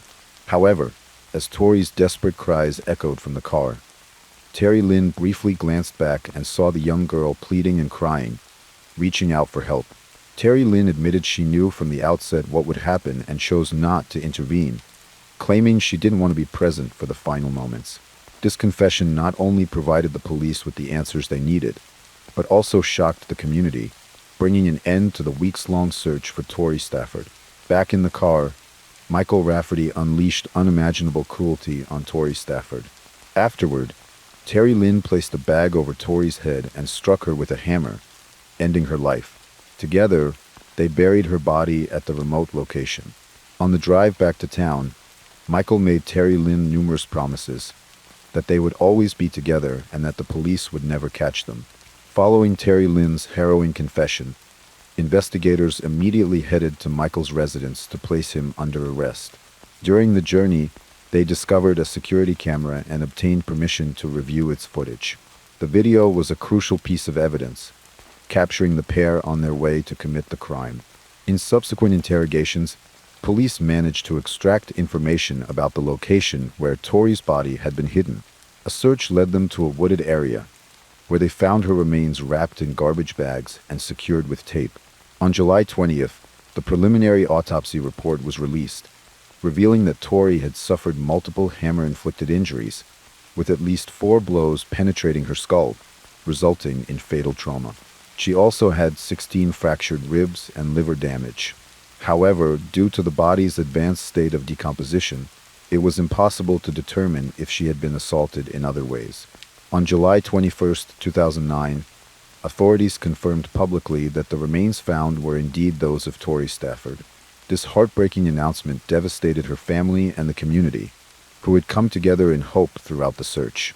A funeral was held for Tori on July 30, 2009, attended by family, friends, and community members who gathered to honor her short but impactful life. The ceremony included heartfelt memories shared by loved ones, and the emotional impact of her case resonated deeply within society.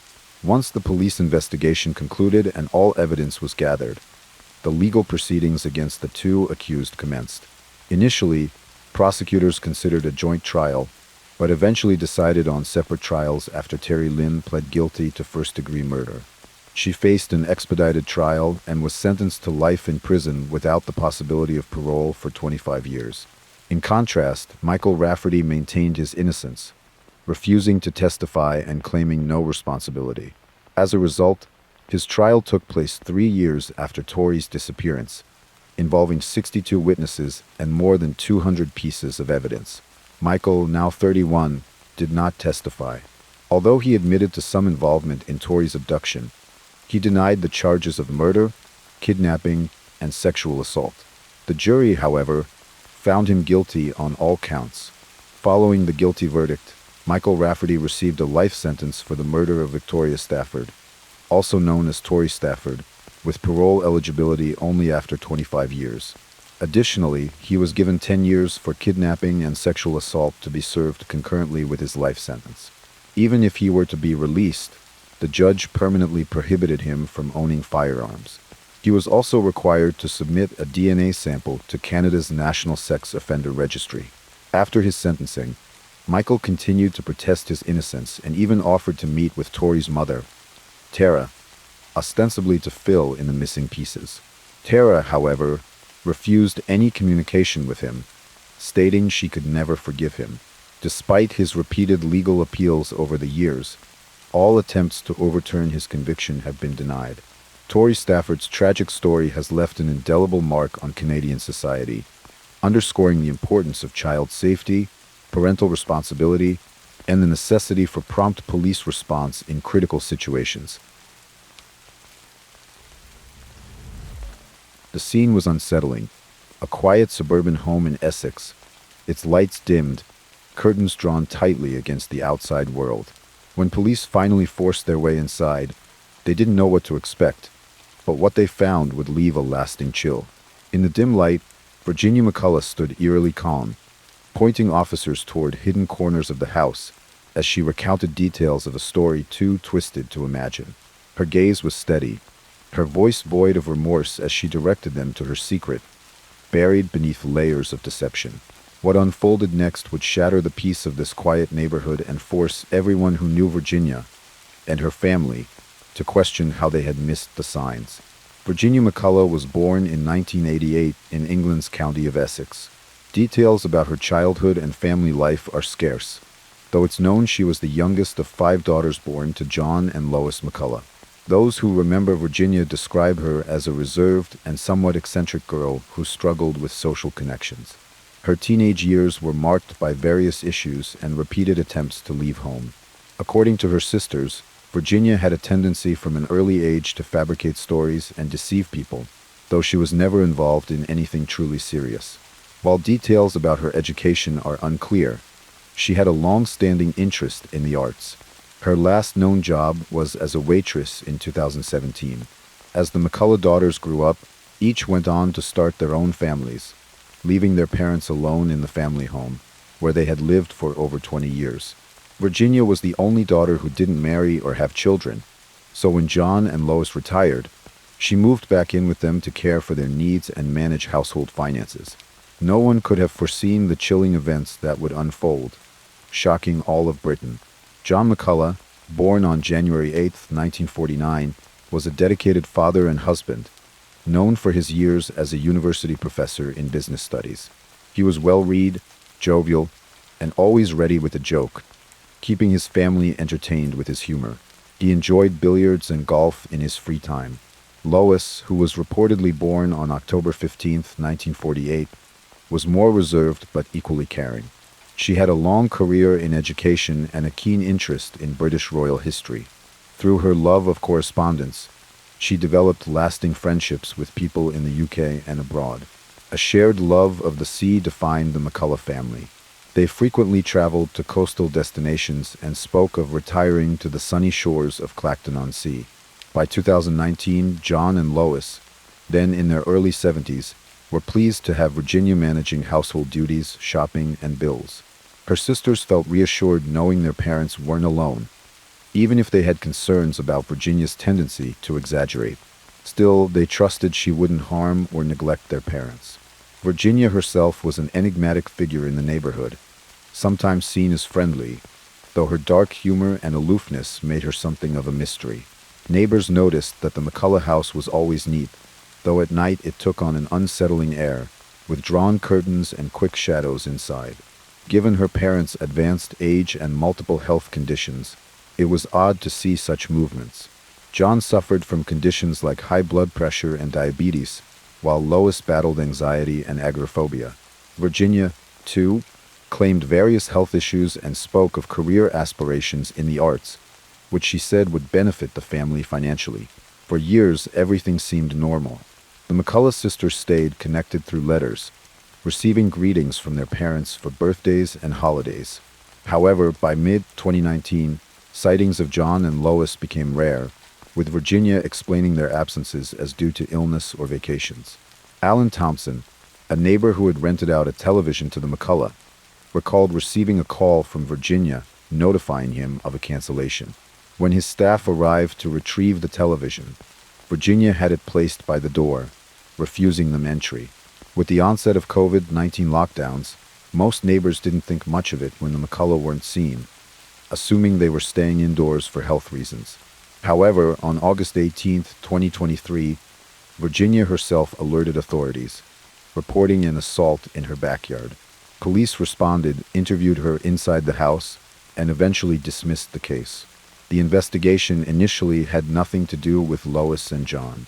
According to various explanations Virginia gave to people who inquired about her parents, they were either at a beach, recovering from a health issue, or attending a medical appointment.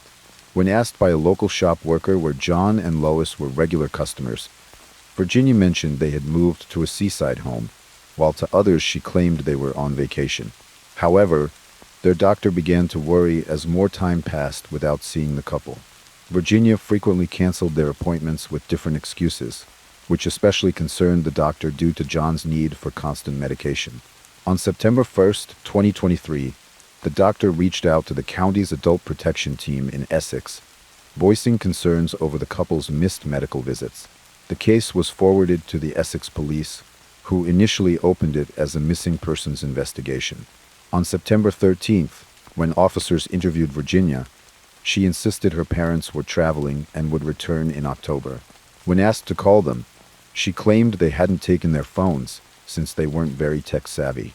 The officers, however, grew increasingly suspicious about the prolonged absence and Virginia's explanations.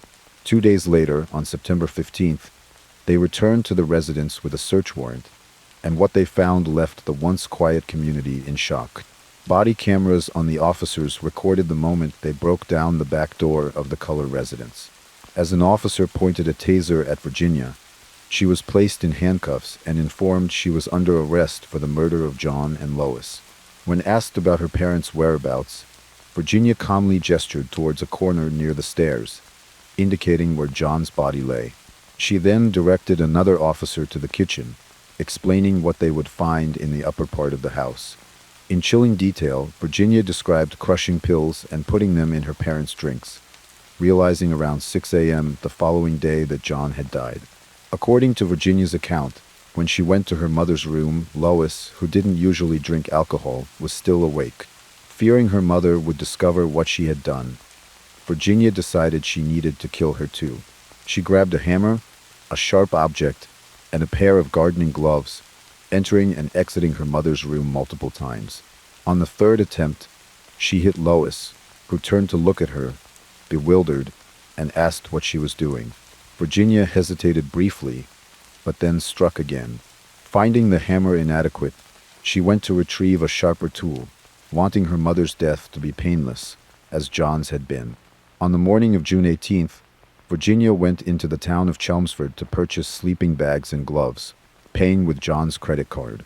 That afternoon, she visited her doctor for a cut on her finger, claiming it happened while chopping vegetables. After being treated, she returned home and began the gruesome task of hiding her parents' remains. Disturbingly, this horror had unfolded on July 17th and 18th, 2019, meaning Virginia had lived alongside her parents' bodies for over 4 years. According to records, 2 days later, on June 20th, Virginia ordered 40 building blocks, cement, and sand. A month after, she ordered other supplies, including a ladder, a roll of paper, and extra strong tape. Following her confession, Virginia was taken to the police station, where she remained in custody as the investigation unfolded. Officers sealed off the residence as a crime scene and, with the forensic team's assistance, began the process of retrieving the bodies. Virginia directed the police to the weapons she had used to attack Lois. John's body was found on the ground floor, concealed in a makeshift mausoleum of masonry blocks and wooden panels, plastered with white caulking. Covered in blankets and decorations, the structure appeared to be a bed. Inside, they found layers of plastic and other materials wrapped around John's remains, which were enclosed in a sleeping bag. Lois' remains, as Virginia had described, were found in a double closet on the second floor, wrapped in plastic and placed in a sleeping bag, both bodies in an advanced state of decomposition. They were transported to the local morgue, where dental records were used for identification. A preliminary forensic report published in October confirmed that Lois McCullough had died from stab wounds to the neck and chest. John's cause of death was initially undetermined and listed as pending further investigation. During the search, police uncovered documents showing Virginia's attempts to hide the financial disaster she had created. Not only had she abused her parents' trust by living rent-free, but she had also drained their accounts and racked up credit card debt in their names. Investigators found falsified bank statements and letters showing she'd taken out loans in their names and fabricated excuses to delay repayments, convincing her parents that she'd lost funds in scams. Through forensic analysis of her records, it was revealed that Virginia had fabricated a stable employment story for her parents, claiming she hadn't been paid because the company she worked for had been hit by a cyber attack. Investigators also uncovered 145 phone numbers linked to Virginia between 2022 and 2023, as well as 10 numbers linked to Lois and 16 to John, with one phone going through at least 78 SM card swaps in less than a year. It's believed these numbers were used by Virginia to deceive family members, especially her siblings, about her parents' whereabouts. Just after committing the crime on June 18, 2019, Virginia sent a message to one of her sisters, impersonating Lois and claiming they were on a week-long trip. Virginia sometimes mimicked Lois' voice to fool her siblings and also to speak with her parents' doctor, canceling appointments and assuring them that she and John were perfectly fine. The investigation revealed that after her parents' deaths, Virginia continued collecting their pensions, benefiting from them as well as from loans obtained through credit cards and asset sales, totaling $195,000. Records showed that Virginia had accumulated a lot of debt in online gambling debts, which combined with other unpaid bills. Shortly after her arrest on September 19, 2023, Virginia appeared via video. The judge ordered her to remain in custody until a plea hearing, scheduled for December 1st. where she was charged with 2 counts of murder. During this hearing, her defense requested more time to prepare expert witness reports, postponing her plea. On February 9, 2024, Virginia again appeared remotely, and the next hearing was set for March 1st, when it was announced that the trial would begin on October 7th. However, in a July 4th session, Virginia pleaded guilty to both murder charges, facing a potential life sentence. Sentencing was scheduled for October 10th, which took place the following day, October 11th, 2024. During the sentencing, the Crown's representative detailed how Virginia had poisoned John with a lethal mix of prescribed medications diluted in alcoholic drinks, while she had attacked Lois with a hammer and a sharp object. It was revealed that Virginia had been orchestrating a complex scheme of fraud and deception well before the murders, leaving the entire family in financial turmoil. Additionally, she used her parents' credit cards, opened more accounts in their names, and described in disturbing detail how she concealed their bodies, living alongside them for over 4 years while lying to everyone about their fate. In a statement, one of the detectives involved described the significant emotional toll Virginia's actions had on her family, emphasizing the complexity of the investigation. Officers faced a challenging crime scene where they worked for days to gather necessary forensic evidence to create a comprehensive understanding of what had occurred.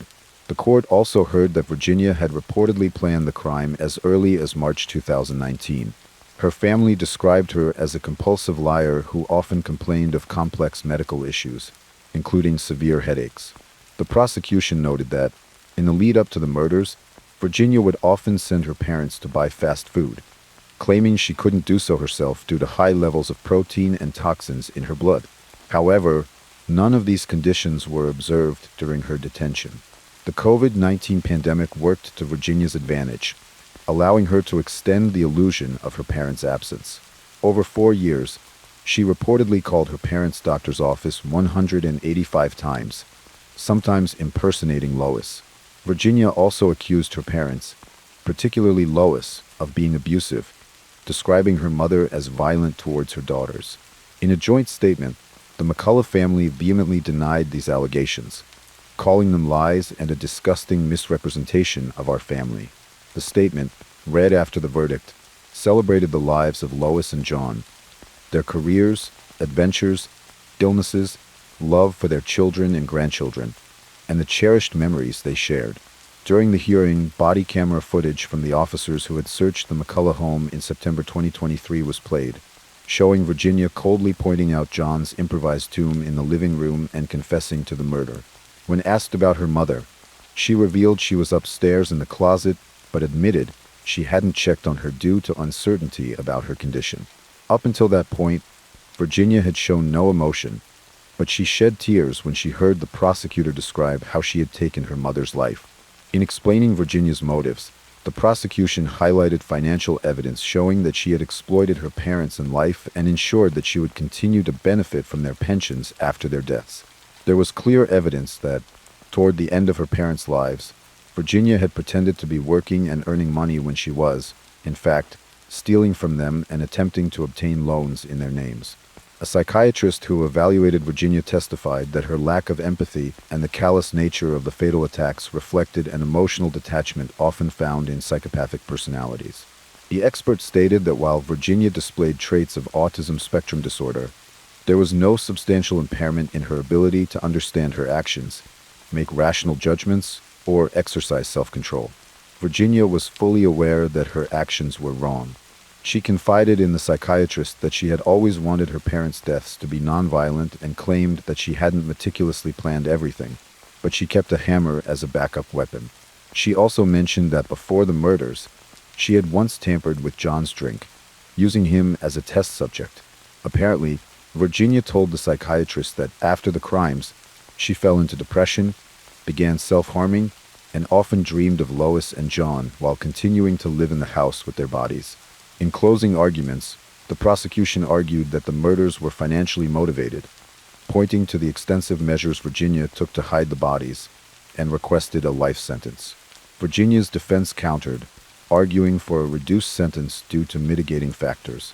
They highlighted that she had confessed at the first opportunity, during her arrest at home, providing full details of her actions. The defense emphasized her mental health struggles and remorse, asserting that these justified leniency, adding that Virginia had been the sole caregiver for her parents, without external support, and considered the funds obtained after their deaths as compensation for managing the household. The defense noted that Virginia didn't attempt to flee, acknowledged the pain caused to her siblings, and from the beginning admitted she deserved punishment. Her attorney stressed that while Virginia's autism wasn't used as a defense, it may have influenced her decision-making leading up to the murders. Before issuing the sentence, the judge addressed Virginia, condemning her for deceiving and stealing from her parents for years, taking out credit in their names, and spending the money on online gambling and purchases.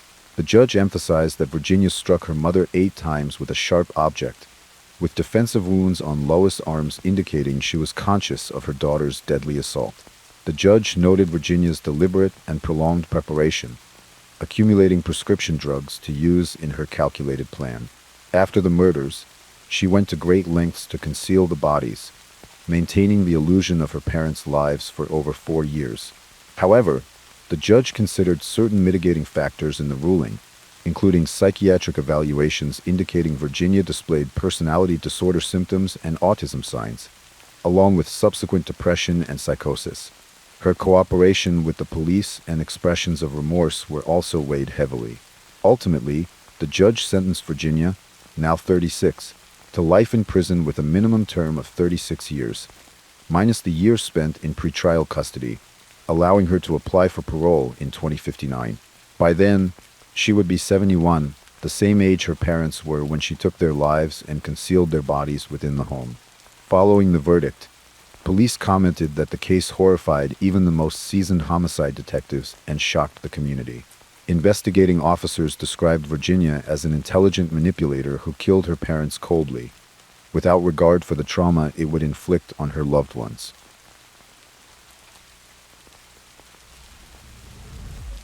On a quiet June morning, Kevin Mengel went about his usual workday, completely unaware that someone was watching him closely, waiting for the right moment to make a move. Nearby sat a bottle of iced tea, a favorite drink he assumed would help him get through the day. But what he didn't know was that this tea held a dark secret, and it wasn't just meant to quench his thirst. What started as a quiet day would soon turn into something unimaginable. A story of betrayal, a twisted romance, and the shocking length someone close to Kevin was willing to go to get what they wanted.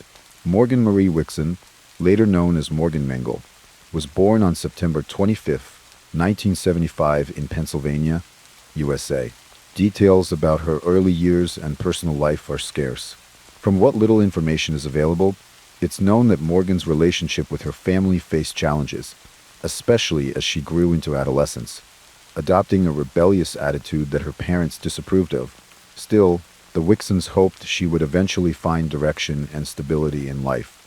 In 1997, fate led Morgan to cross paths with a young man, Kevin Mengel Jr., who was just a year younger than her. Their connection was immediate, and they soon became a couple. Kevin was born on July 2, 1976 in Springfield, Pennsylvania, the oldest of 3 children of Kevin Mengel Sr. and Kathleen. Known affectionately as Kevin Sr., his father was a respected local businessman, and Kevin grew up in a close-knit family with his siblings, Christopher and Michelle. However, by the time Kevin finished high school in 1995, his parents had amicably divorced, each moving on to new relationships. Kevin Sr. settled in Downingtown with his second wife, and Kathleen remarried Dr. Richard Barton, adopting his last name, and settled in Westchester. The family separation had a deep impact on Kevin, as he valued family above all else. Though he experienced periods of distance from his father, those who knew him described Kevin as ambitious, hardworking, and determined. When he met Morgan, he believed he had found the ideal partner to build the family he'd always dreamed of. Friends recalled that Morgan was initially affectionate and seemed to compliment him well. However, as time passed, Morgan's behavior began to raise concerns, revealing a pattern of deception. One early red flag surfaced when, about a year into their relationship, Morgan attended a family dinner at the Mengels' home with an unexpectedly noticeable belly. When someone asked if she was pregnant, Morgan denied it, claiming she was simply bloated. Yet, Just one day later, she gave birth to a baby girl named Mercedes. Even in the hospital, Morgan insisted she hadn't known she was pregnant, despite her family's doubts. Her demeanor lacked the usual excitement of a new mother, which surprised the Mengels, although Kevin was thrilled at becoming a father. Overjoyed, he and Morgan decided to marry soon after their daughter's birth. Following their wedding, Kevin established a landscaping business with Morgan helping him run it. Their family expanded with two more children, Kevin Jr. and Billy, and Kevin devoted himself to his family, even naming the business with the initials of his children. Although they appeared to be a happy, perfect family, tensions began to surface. Reports suggested that Morgan had been involved with some of Kevin's friends, and that he was aware of her infidelities. Heartbroken but unwilling to break up his family, Kevin remained steadfast, hoping to provide a stable home for his children, despite the toll it took on him. In 2009, Morgan left their home on several occasions, staying with her mother but always returning. Even his friends described an increasingly turbulent relationship. Kevin's devotion to family extended to reconciling with his father that year, and they grew closer than ever. Even as his marriage became strained, he remained hopeful, valuing unity and stability for his children. By spring 2010, things seemed to be in relative order. That year, a 21-year-old named Stephen Chappell, known as Steve, joined Kevin's landscaping business. Kevin quickly trusted and valued Steve as a team member, unaware that his presence would alter Kevin's life forever. On June 20th, Father's Day, the Mengels had planned a family picnic where Kevin was looking forward to reuniting with his father after many years. Yet, as time passed and Kevin didn't appear, his family grew anxious. Kathleen received a message from Morgan, explaining they wouldn't be attending due to unforeseen circumstances. This puzzled everyone, knowing how much Kevin had anticipated this reunion. Familiar with the couple's dynamics, his family couldn't shake the feeling that something was amiss, given Morgan's history of infidelity, financial deceptions, and even arrests for petty theft and bad checks. As worry grew, family members began calling and messaging Kevin, but he didn't respond.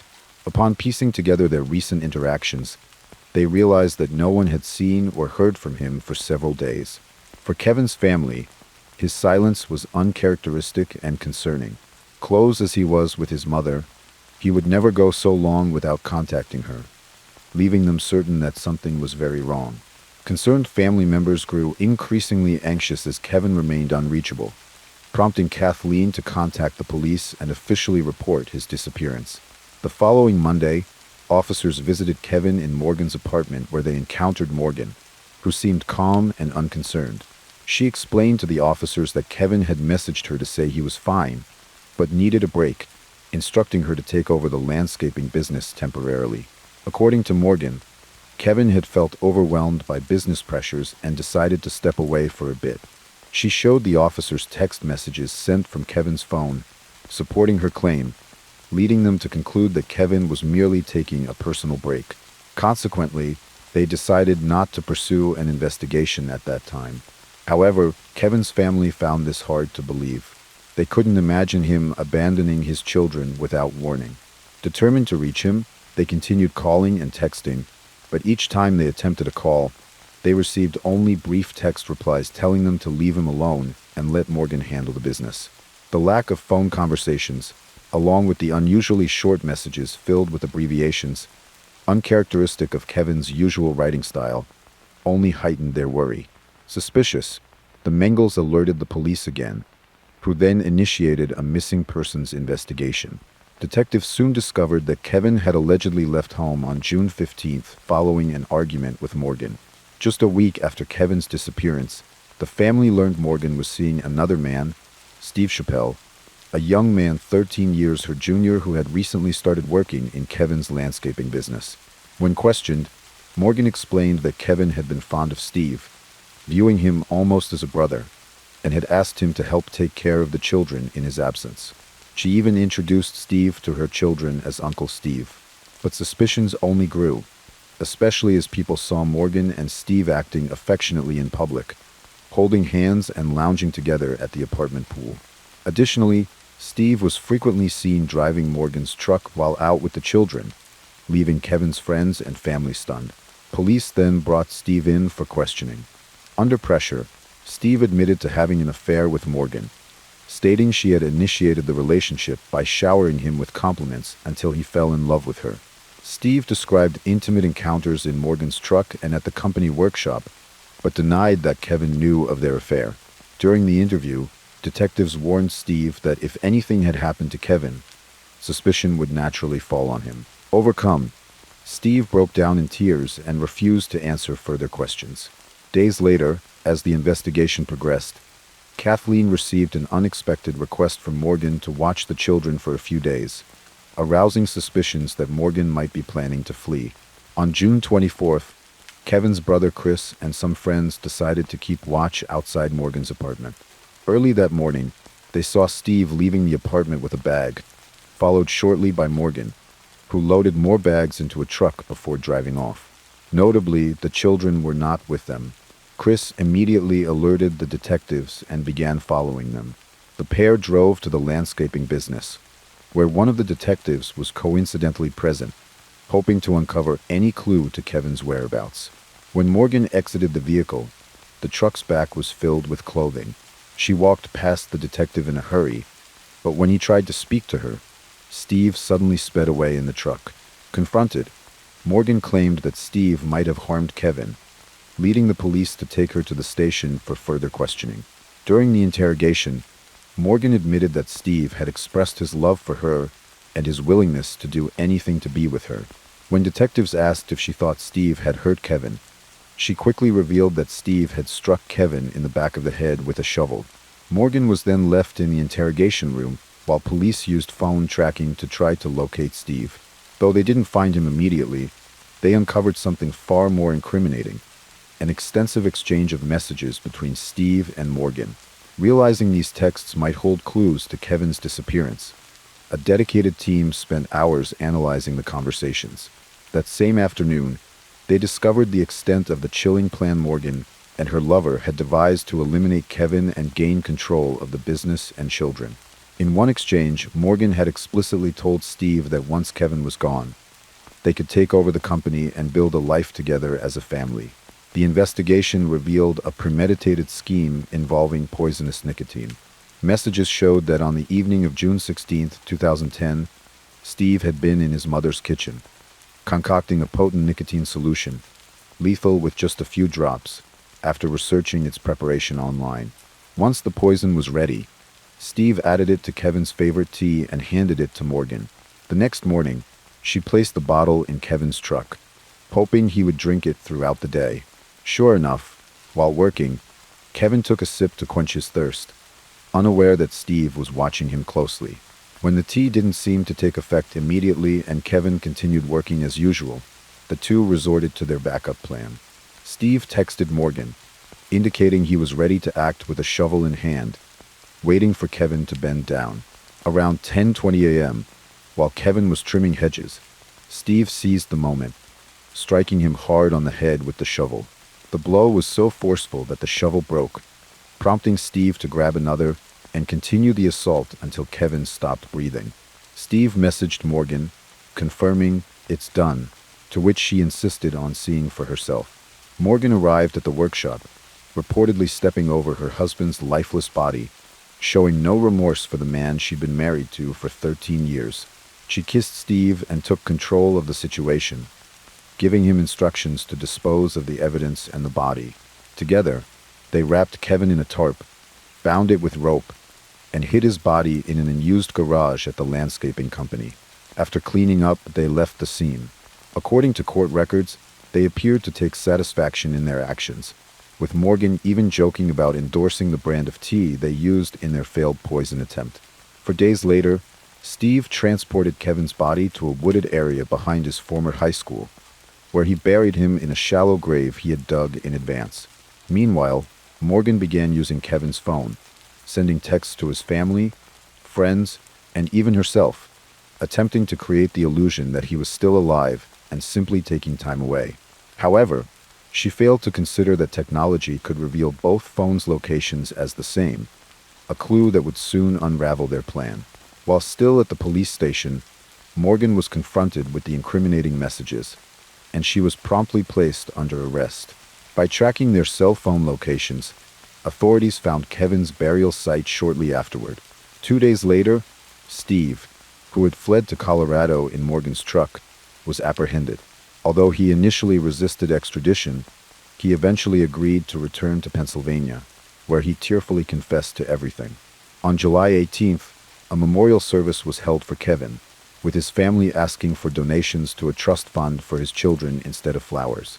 The children were left in the care of Kathleen and her husband, with support from extended family, as they faced the challenge of helping them cope with the tragic loss of their father and the absence of their mother. As the family mourned, they found solace in knowing the perpetrators of Kevin's murder were behind bars and facing justice. During the trial, shocking evidence emerged that revealed Morgan's depravity. From prison, she had sent Steve letters claiming she was pregnant with twins and that he was the father, hoping to manipulate him into taking sole responsibility for the murder. She even sent fake birth certificates, describing the twins in detail, but investigators quickly exposed her lies. Ultimately, Steve cooperated with authorities, becoming the prosecution's key witness at Morgan's trial. He recounted how their affair began, how Morgan persuaded him to participate in the plan to kill Kevin with nicotine poison, and when that failed, to attack Kevin with a shovel. Steve described burying Kevin's body behind his high school and the extensive communication between him and Morgan before, during, and after the murder. Morgan continued to attempt deception, even posting messages on social media to imply Kevin was simply taking time off. However, Steve revealed that she had tried manipulating him from prison by pretending to have given birth to twins, hoping he would take the fall. On February 3, 2012, a twist arose when a judge declared a mistrial due to the testimony of a police sergeant who mentioned an interaction with Morgan's father, implying she was capable of heinous actions. This comment was deemed prejudicial, leading to a new trial. Despite the setback, the Mengel family remained hopeful that justice would prevail for Kevin. The second trial began on February 5, 2013. At her initial hearing, Morgan, now 37, pled guilty to first and third-degree murder, conspiracy, and possession of a deadly instrument. Sentenced to life without parole and an additional 20 years on probation, Morgan expressed remorse through a statement read by her attorney, acknowledging the void she had left in Kevin's family. On February 11th, Steve Chappelle, age 24, pled guilty to third-degree murder and conspiracy to commit first-degree murder, receiving a sentence of 40 to 80 years in Pennsylvania State Prison. In contrast to Morgan, Steve spoke directly, expressing deep regret for his actions and stating he would never forgive himself.